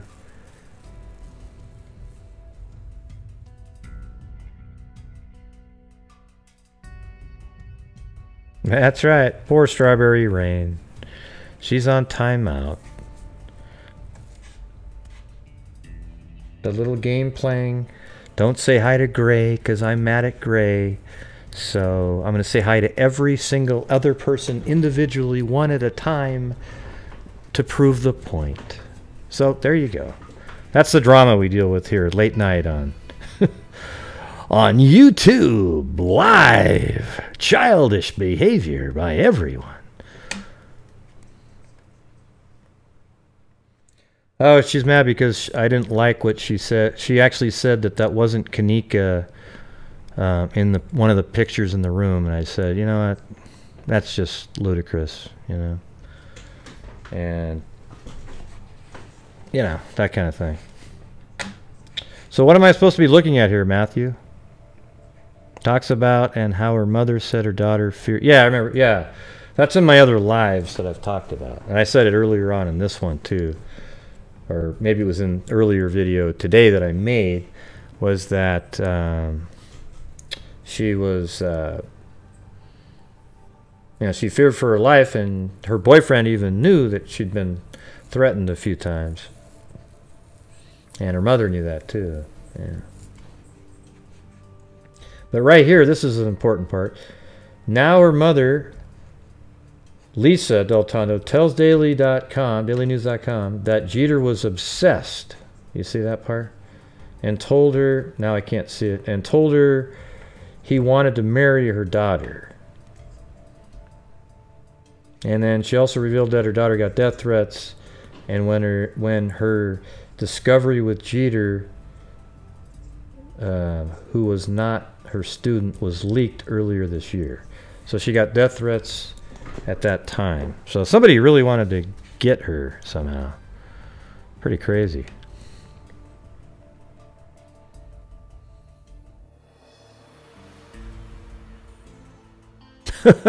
That's funny. You guys are actually counting down with me over there? That's funny. That's hilarious.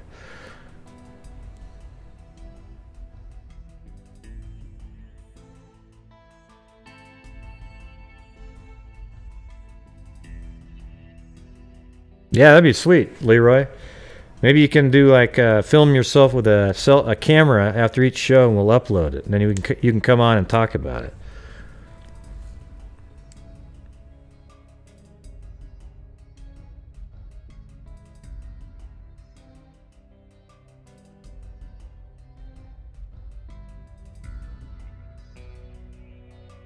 Would you be into that, Leroy? If there's a trial coming up here? A GoPro. He'd probably get kicked out of there in 2 seconds. Yeah, strap a GoPro on your head, have like all these wires sticking out of you. Yeah, see how long that lasts.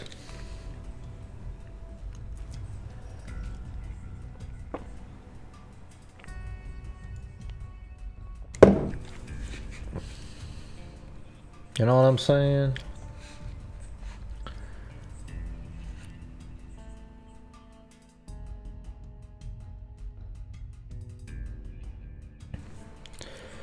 Yeah. I think if you walked in there with a GoPro and a bunch of packs on, even if you put all your stuff in that tray, they'd make you stay there for like another 30 minutes trying to figure out if you had something hidden somewhere. Something the metal detector wouldn't pick up.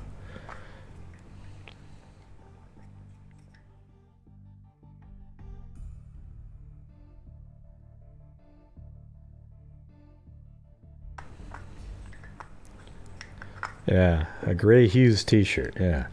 Gray Hughes investigates.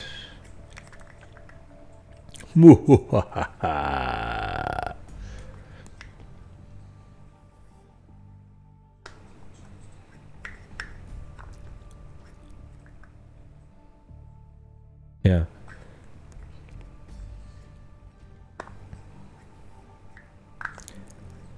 So what do we talk about now? It says, she was afraid of Aliquippa police. We knew it was dirty. That police department was dirty for 50 years, her mother said. So if she was scared of Aliquippa police, well, that's where Kenneth Watkins is a police officer. But he was friends with her daughter, so I don't know.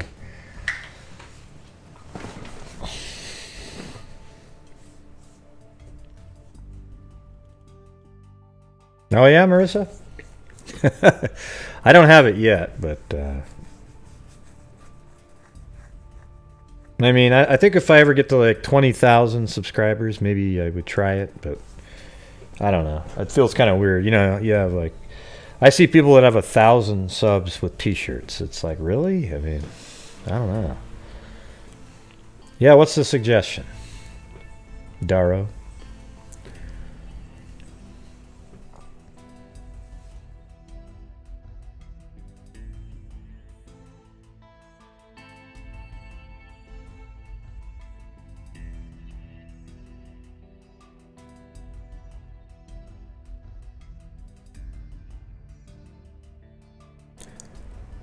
Oh, cool. Well, I think if I ever did something, it'd be something kind of simple. A question and answering session right now? I already put the phone number up. Nobody called in, Daro. But aren't you guys excited to do the Sheila Wysocki podcast. Oh, you asked questions about myself. Oh boy. Oh Jesus. Here we go. Here we go. I think that's going to be pretty cool, though. You know, she'll do the podcast, and then we have a show after the podcast about it. So you have to watch, you know, listen to the show first.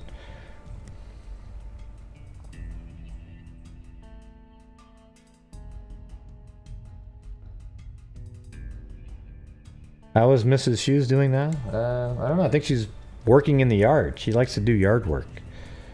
Plants and things. Our front yard looks like a park at this point. Neighbors stop by and go, wow, it's so great, you know.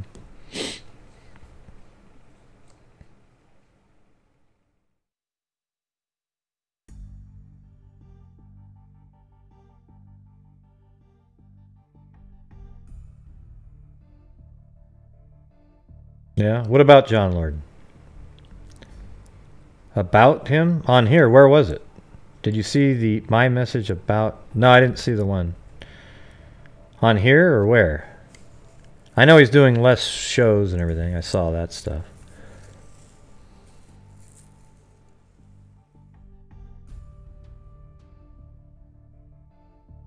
Hey, no problem, Leroy. But yeah, definitely. Why don't you... let's do another show like...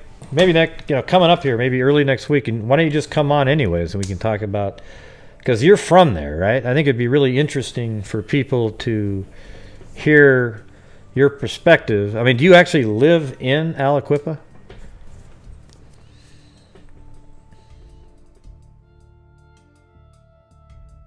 Oh, sweet. Yeah, I gotta remember that one. The April Tinsley on IDTV. I think it might lead to something. Because IDTV, everybody watches that now. IDTV, they finally figured out the formula, man. They got all the stuff. Yeah, so Leroy, why don't you come on? We'll make just a special night, and you can come on and we'll talk about it and, you know, get things dialed in, right? I think that'd be pretty sweet. So you sent me an email, right? So maybe I'll email you back, or I'll just email you back in a couple days, and we'll figure something out.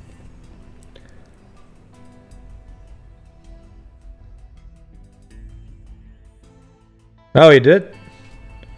Where did he tell you that, Stephanie?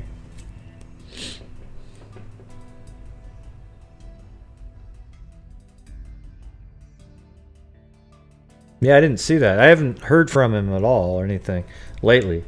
I left him a message about his back got crappy, so we texted back and forth, and I told him, you got to get one of those inversion tables, damn it. Like the teeter hang-ups, those things work.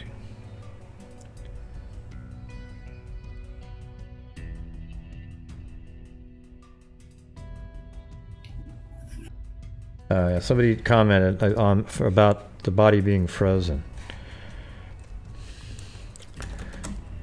They didn't lie. The officer merely said that. The frozen option was the only one available.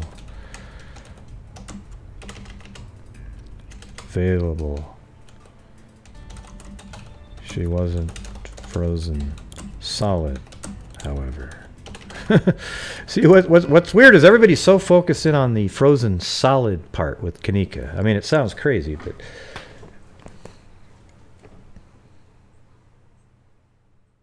it's only comment. I'll go get.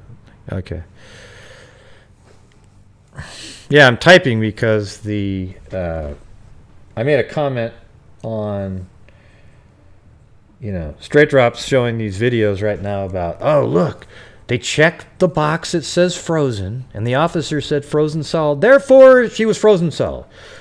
No, it doesn't mean that at all. The officer who said that, he merely saw that she was stuck with her arms in a position, and it was cold in there, so he said, oh, she's frozen solid. Right? And then There's this little option form that you can fill out. Let's see if I can find that thing.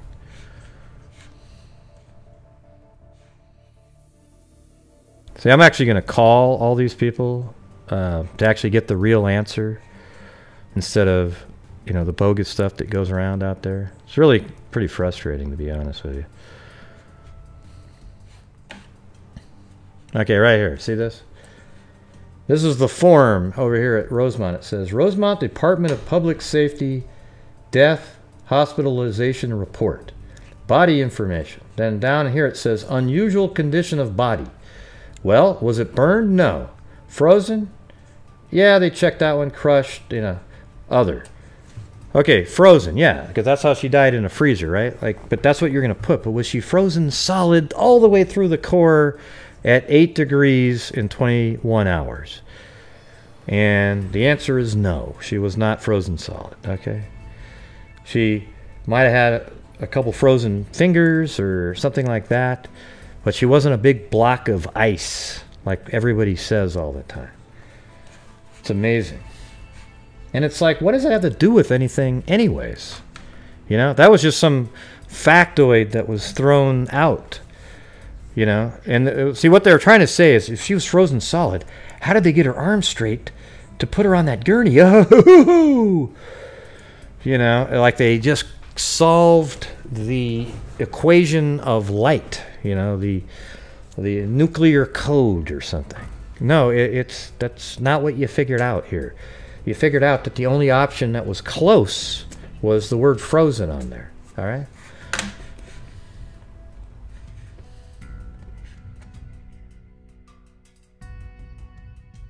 Oh yeah, let me show you some stuff that I've been finding though. Okay. See, this is the part that I like right here. Because they're all starting to go through all the documents now. Every single tiny discrepancy is now some incredible fact that they found that absolutely proves something. And when it's just really you're interviewing people, like they'll say, yeah, it was at 2 o'clock because last time I saw Kanika. Well, so what? Okay, you don't remember correctly because it was really at 3 something. It was 3 o'clock, not 2. But if you give them an inch, they take a mile. It's just immediately accepted as, that's it then. I got it. Oh, yes. So excited about it.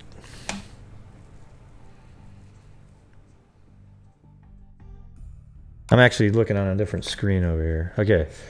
So these are some things that I've found lately. All right, so let me open up some of these.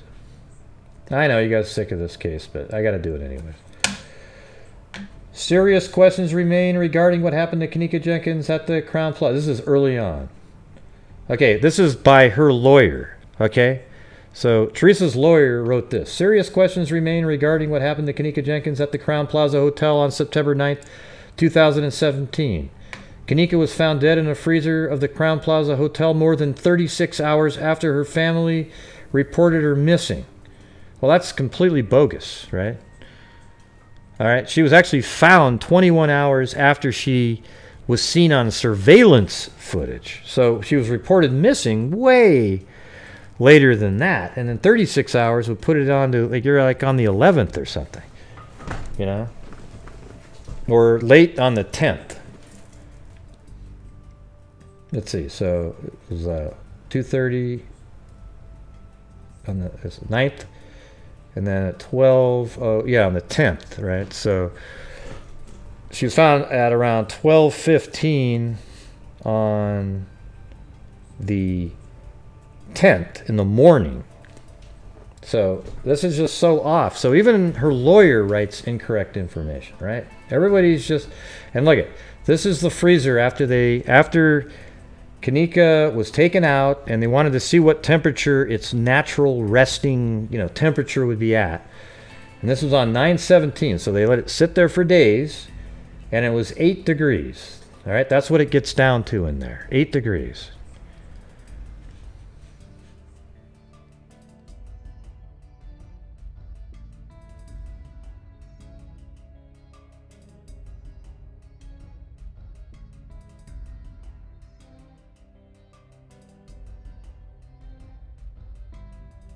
I'll be an idiot again. How about that? So, temperature on freezer at 9/17 on 2017, it was 8 degrees. All right. And then, so they actually really did do an experiment to get it down to the correct temperature. Then on here, see, this is where there's some inaccurate information, but these are all witness inaccuracies. So it says the, let's see, complainant also states that the friends came back to the complainant's home at approximately 4 in the morning. Well, that's not true. The girls didn't even leave the hotel till 5 o'clock a.m., all right? So at 5 a.m., that's when all the friends drove back to the house.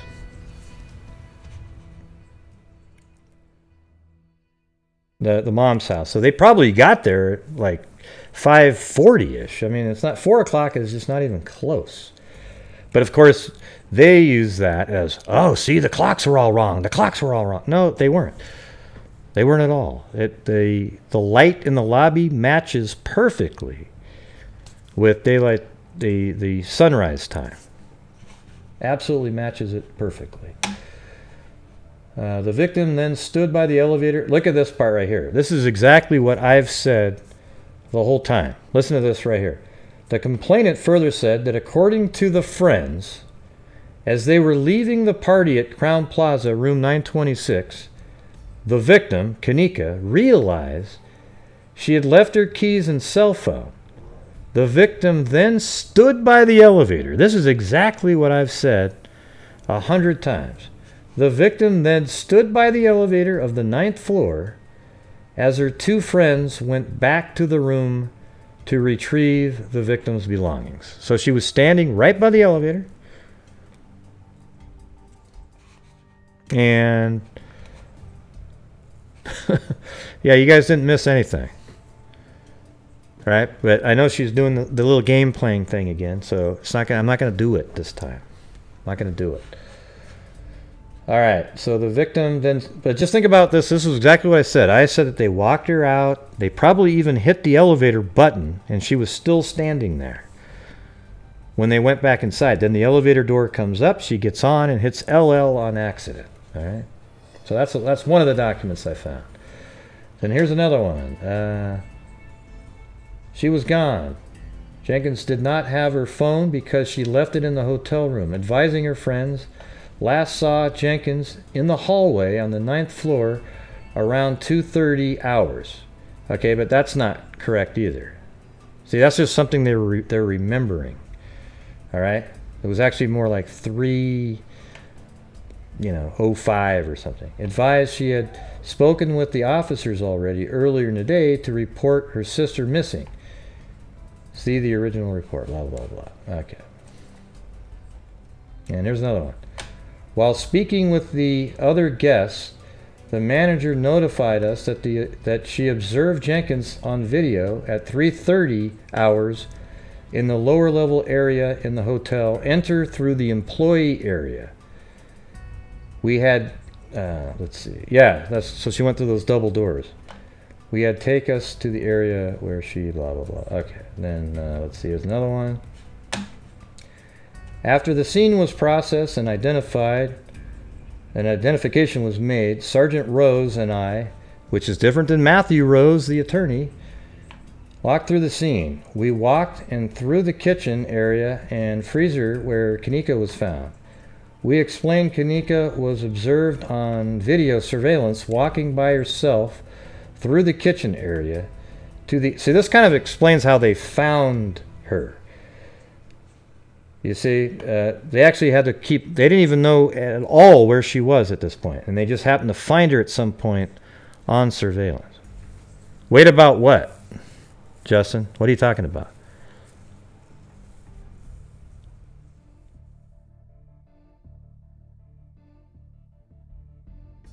Because what do you mean, go find her? They wouldn't have a clue. Just pay attention here. I'm trying to read this. What you're saying doesn't make any sense at all. Sorry. That's not what... She went through the employee door on the lower levels. She just walked through them. That's how they found her on surveillance down there. They found her coming down the elevator, then they tracked the whole thing.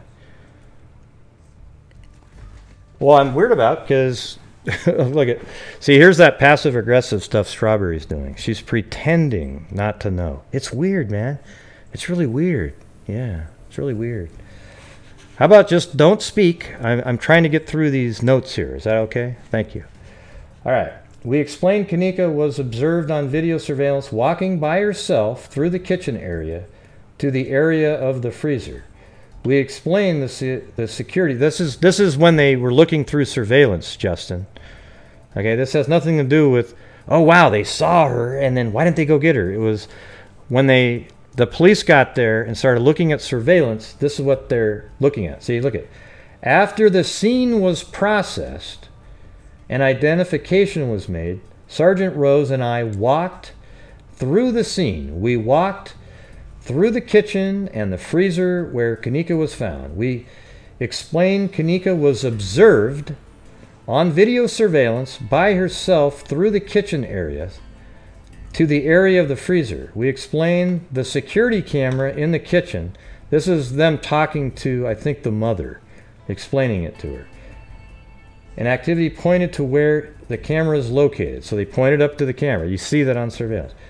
We explained no one is observed on video surveillance prior to the time Kanika entered the kitchen area, and no one is seen on the video surveillance for several hours after Kanika was observed on the video surveillance. We explained the only accessible area to enter the kitchen is the area where Kanika entered, and video surveillance would have captured the motion of some. See, that's exactly what I've said 1,000 times to everybody.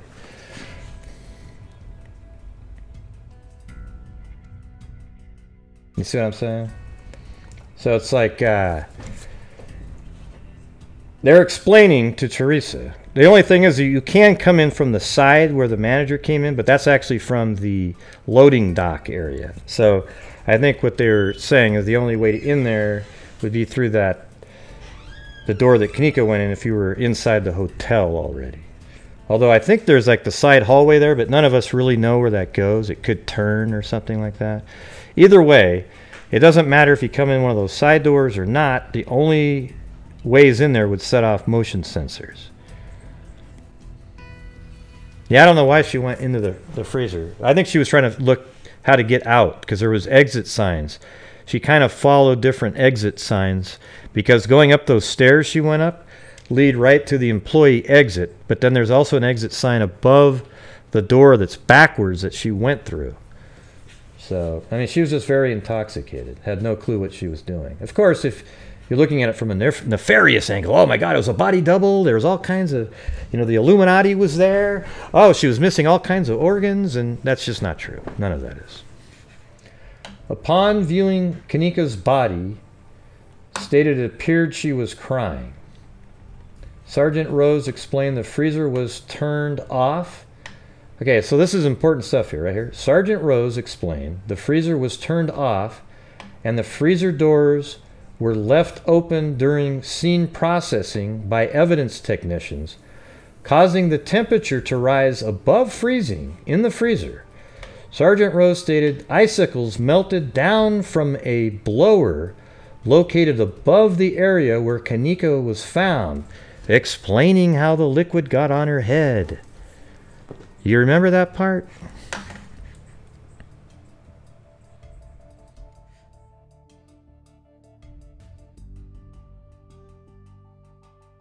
All right, so just a second. I'm gonna load one of these up. Watch this.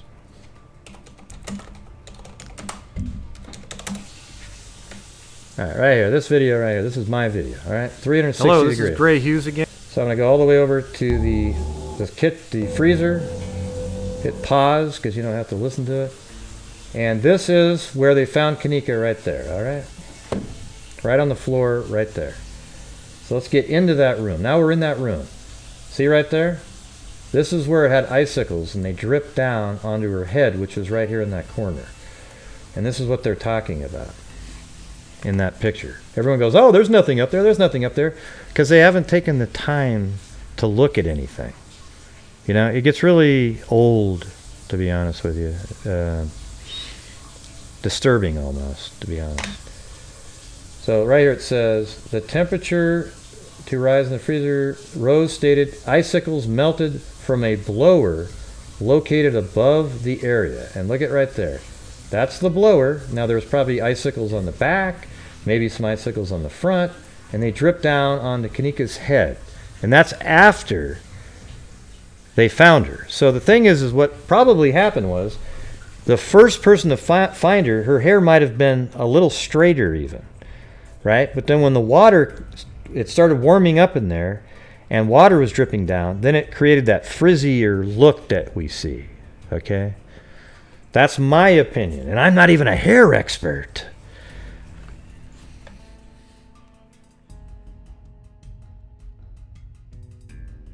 All right.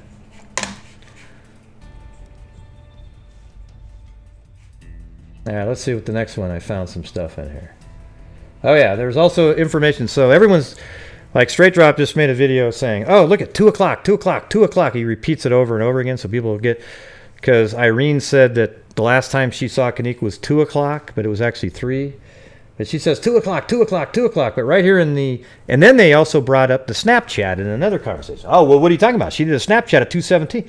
See, look at, so Kanika did a Snapchat at 2:17 in the bathroom of the hotel room, right?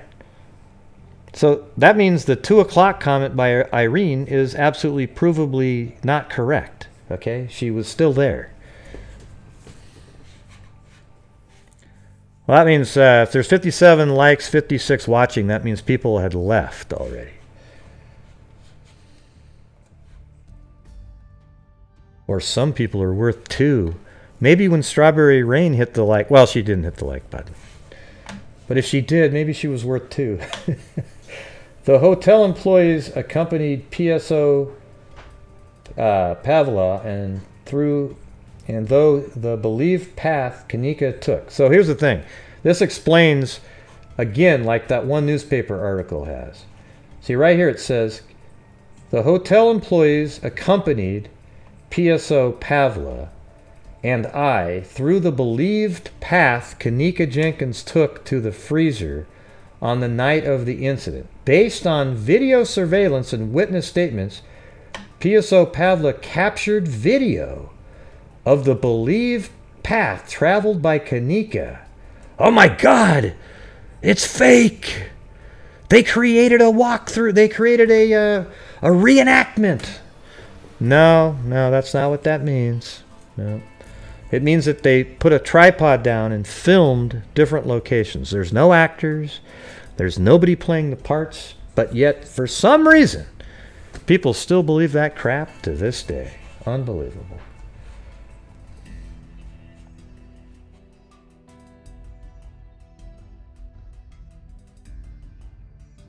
Let's see. Resurrection Hospital, who pronounced Jenkins deceased at 12:48. So they showed up. They're the ones that had the gurney and everything.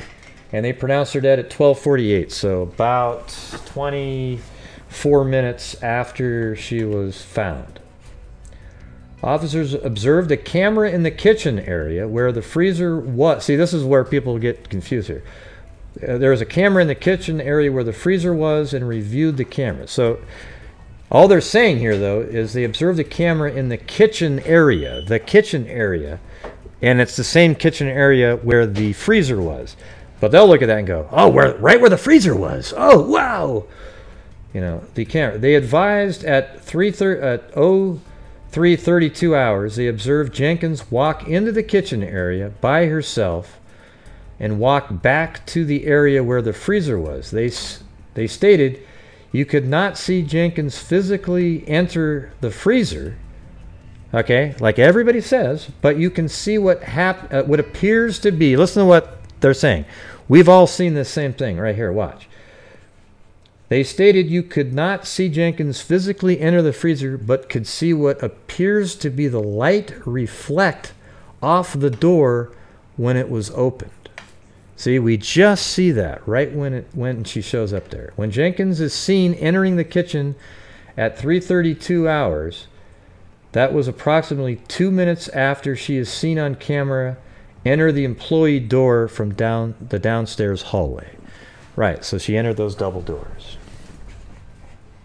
And let's see what down here it says. PSO Walsh advised he walked over to the cooler, opened the door, and advised the light was off, and he did not initially see anything. So, again, the lights were off, and the doors were actually latched shut when the officer went back there. Okay, so that means when the food and beverage manager went back there and saw her, and then he let it shut again, it shut on itself and latched.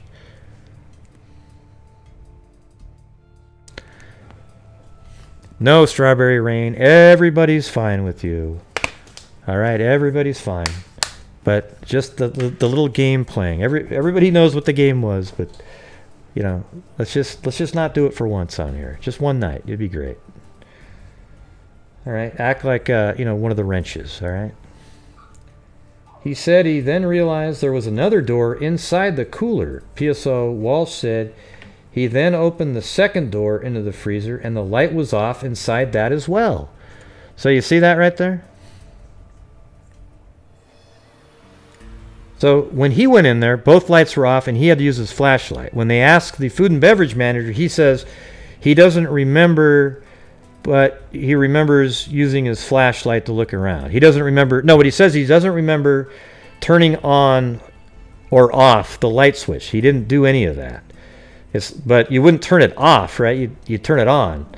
So he doesn't remember ever doing that, and he used the flashlight on his keychain. And the officer, when he went back, after he went and got him, the guy that said, "Oh, she's frozen solid," that guy, he actually observed that the lights were off in both the cooler and the freezer, and that both doors were shut. All right? See what I'm saying? No, Strawberry, I don't want anybody to dislike you. Okay, just those games that you play, you know, it's not cool, all right? Yeah, just hey, Strawberry Rain, just don't say anything for a little bit, okay? Let's see. PSO Walsh said at that time is when he advised dispatch that he had located the female. He said he grabbed her leg to try to shake her awake when he realized her leg was extremely cold and hard, right? Because she had rigor mortis. PSO Walsh advised he did check for a pulse on her neck, but could not feel anything and did not touch her or move her after checking for a pulse. All right? But you notice how this stuff right here is never read in the murder groups? Because it makes too much sense. You know, it doesn't help the narrative out. Hey, Stephanie, what do I do to... I mean, you said you got that comment from Lorden, but I haven't seen it or anything. I mean, I'm not sure what to do about that.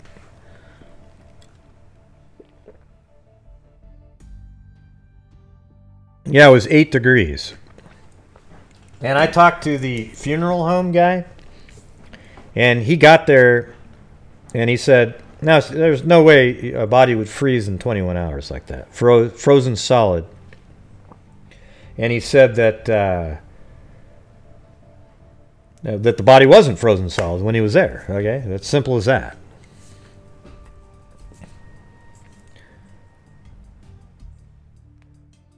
All right, nobody gang up on anybody. How about this? Let's just all stop talking about the whole... Shit.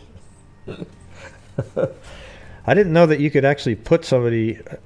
How can... and I didn't think other wrenches can put other wrenches on timeout. I didn't think that was possible. Huh. Weird. No, she's right there. Hey, calm down, Strawberry Rain.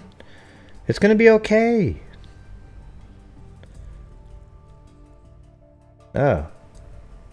Oh, Strawberry Rain. Okay, it was. I read that backwards. I see.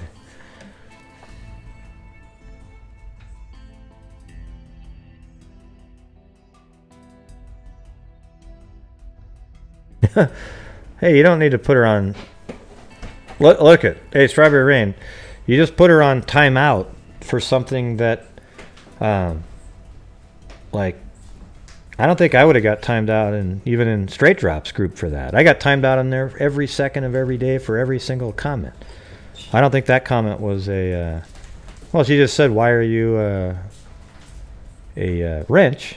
And I said, because we've been friends. But today you're just doing that weird stuff again. You've been totally normal for a while, but you're doing the sort of passive-aggressive, you know. Oh, I said, hey, Strawberry Rain, like 4 different times. And I could see that you were trying to say, you know, explaining it, it sounds childish. Okay, so I'm not going to, but I just know what you're doing. It's not like something that's secret or anything like that. All right, so I'm going to put this in here and see what else we got here. While speaking with the other guests, the manager notified us that she observed Jenkins on a video at 3:30 hours in the lower level area of the hotel enter through an employee area. Okay, and then here it says, there was a freezer door that can be accessed through the kitchen, and once you walk into the initial freezer, there was another door to the left to enter the freezer where Jenkins was. The freezer was running at the time. See that, everybody? Ah, God, look at you guys.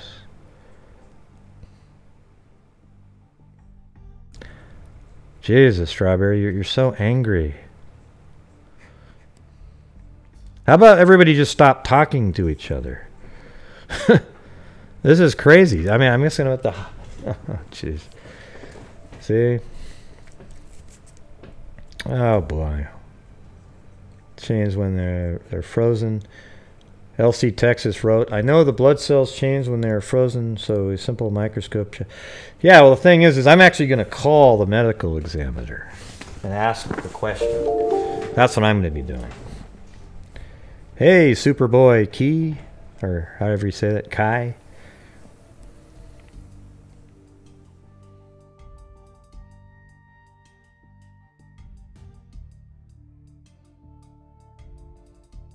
Yeah, well, the thing is, Strawberry Rain is feeling like right now how I feel about every single day when I go into Straight Drops group. So I have empathy for her feelings, but she needs to not, you know, just quit calling, you know, people names. You know, I do that too. That's what I'm saying. I call people idiots and all that stuff when I'm getting attacked from all different sides. It's not a good feeling. You see what I'm saying? So... yeah, so how about this? Everybody just start not talking about that anymore. Somebody has to be the one that stops talking about it. Yeah. Yeah, I don't know who said any... listen, to be honest with you, I'm over here trying to read these comments, so I can't read all the whole flow of everything. Do you get what I'm saying?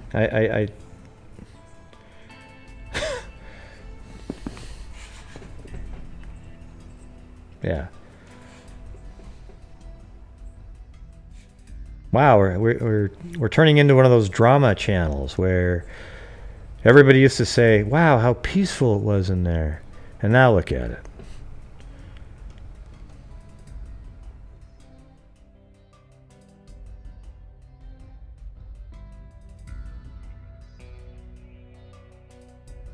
Jenkins was discovered on 9/10 at 12:25. At this time, Rosemont Ambulance 169 was called to the scene. A crime scene was started, everybody. Oh my God. But where was the tape? Where was the tape? Look at, you don't need the tape if you have a door that you can just stand by, right? And keep anybody from coming in.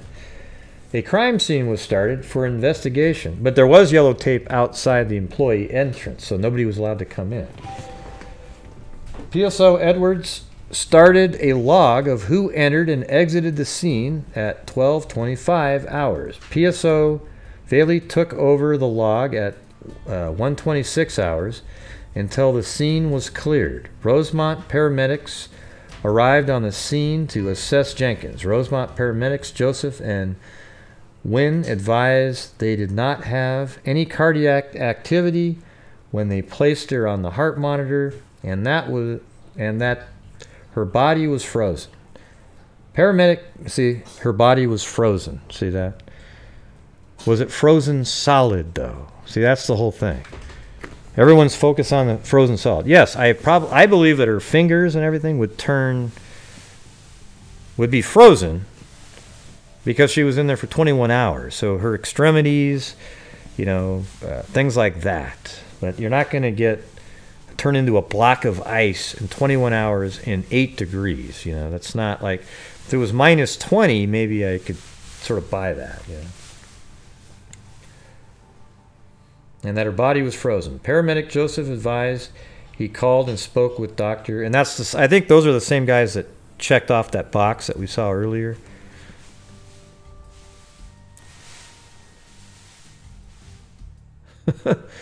That's right, yeah. Darrow and Strawberry are like sisters. Rawr! You know, the cat fights. You know. There's something in the air. Yeah. Maybe I should play that song, Vic. Yeah. Yeah, don't let it deter you. I'm not sure why it's still going now. Seems kind of childish. How about we just stop talking about that and get back to what we were doing right here.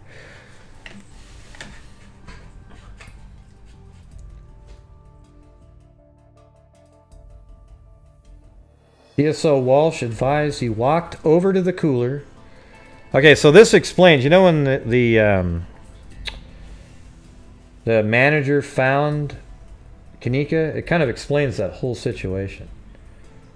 Let's see, let me read this whole part here. It says, I spoke with PSO Walsh, who advised while he was outside of the hotel checking the area near the loading dock. See, that's where those doors lead you out to the side, right? Of the hotel. Security members, later identified as, you know, they're redacted, came outside and said something to him, but he could not hear what he said. PSO Walsh advised he looked in the direction of, and I think he's talking about the food and beverage manager, and saw he was waving him over. PSO Walsh said he walked towards the food and beverage manager, and he said to him, and then that guy said to him, scared the hell out of me. And then PSO Walsh said, looked scared, and he asked what scared him. PSO Walsh said, the food and beverage manager started to walk inside the kitchen area to show him what he was referring to. Then PSO Walsh said he stopped the food and beverage manager to figure out what he was talking about and asked him if somebody was in the kitchen. The food and beverage manager advised there was, and PSO Walsh asked if there was somebody walking around or if it had been a body. The food and beverage manager told PSO Walsh that he had seen a body. PSO Walsh said as they entered the doors into the kitchen, the food and beverage manager stopped and just pointed towards the cooler. And that's exactly what you see, that exactly on surveillance. It's crazy. Here, as a matter of fact, I'll show you that right now. So that just shows you how accurate these guys are. Let's see. So this would have been on the 10th, upstairs kitchen. And by the way, my wife's in the kitchen, so if you hear things clanking around, that's what that is. All right. All right, here we go. So watch this. He goes in there, and he finds Kanika in there.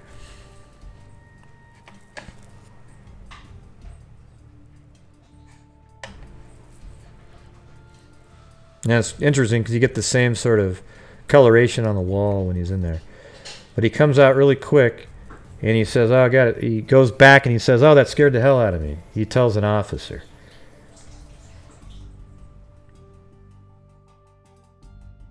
I could imagine that would be so freaky, you know. Are you guys watching this, or are we still doing the drama thing? Because I don't have to do this, to be honest with you. So he goes and gets the, right there. See right there, he pointed? That's exactly what it said right there in that document. See, it says PSO advised he walked over to the cooler. Oh, let's see, walking around. The PSO Walsh said that he had seen a body. PSO Walsh said as they entered the doors into the kitchen, he stopped and just pointed towards the cooler. See, that's what he just did right before that. He stopped right there. He didn't really stop. Oh my God, he didn't stop. He said he stopped. All right, so he's heading back to the cooler area. And now look at that. He turned his flashlight on. You see that? You can see it on the screen there. That's because it was dark in there. And she didn't actually turn on the light when she went in, because you would have had to actually flip them on yourself. You know, she just went through the doors, dark to dark, and they both shut, and she got stuck because she couldn't figure out how to use the safety release button. All right? So let's go back to that document. PSO Walsh advised he walked over to the cooler, opened the door, and advised the light was off. And he did not initially see anything, he said, and then realized there was another door inside the cooler. PSO Walsh said, and he then opened the second door into the freezer, and the light was off inside there as well. He stated that when he opened the freezer door, he immediately saw what appeared to be a woman lying on the floor face down. PSO Walsh said at that time is when he advised dispatch that he had located the female. That's when he said, he actually sweared. He said, I think he said the F word, and he said, she's frozen solid, you know, that kind of thing. He said he grabbed her leg to try and shake her awake. Then he realized her leg was extremely cold and hard. PSO Walsh advised he did check for a pulse on her neck. Okay, so we already read that part. But see, it matches exactly what's going on right here.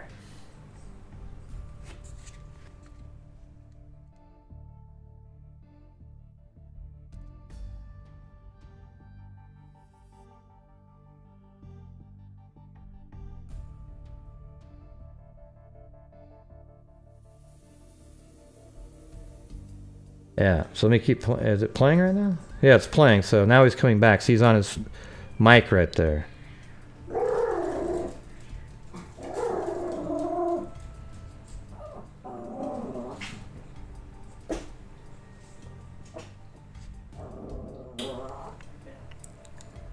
Yeah.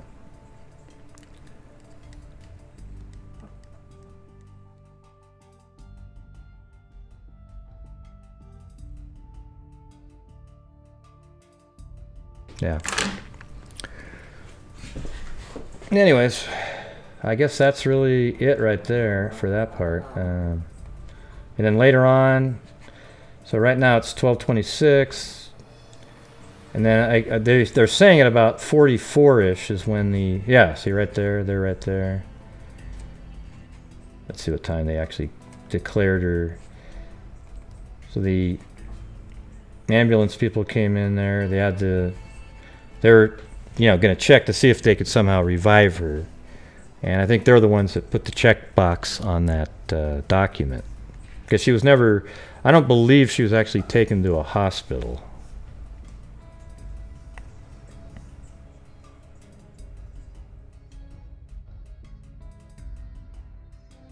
Yeah, freezers are always on. You know, like you turn your no matter how clean you keep your refrigerator, turn it off at home. See what happens.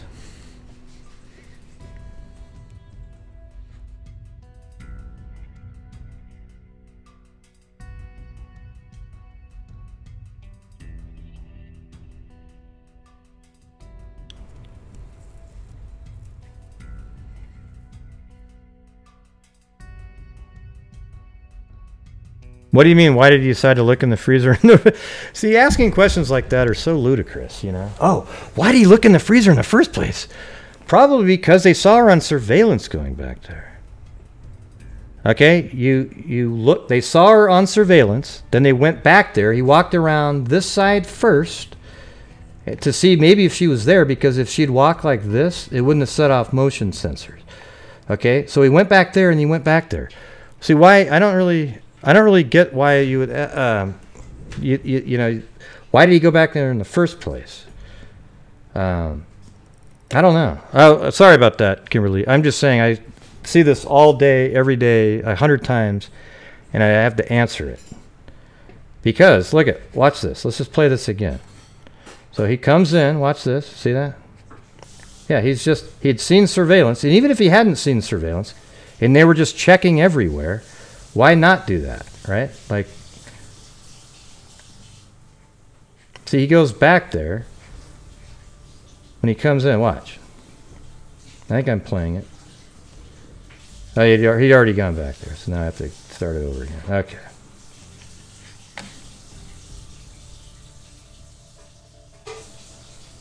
That's okay, Kimberly. Sorry, I'm just dealing with, I got getting text messages and shit, you know.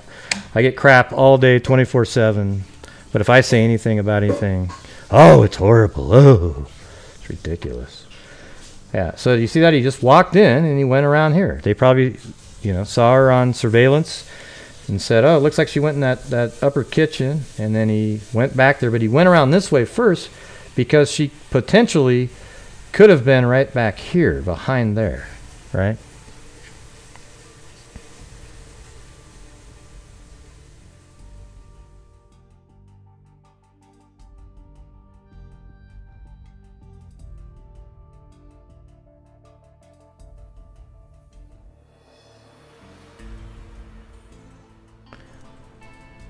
Yeah.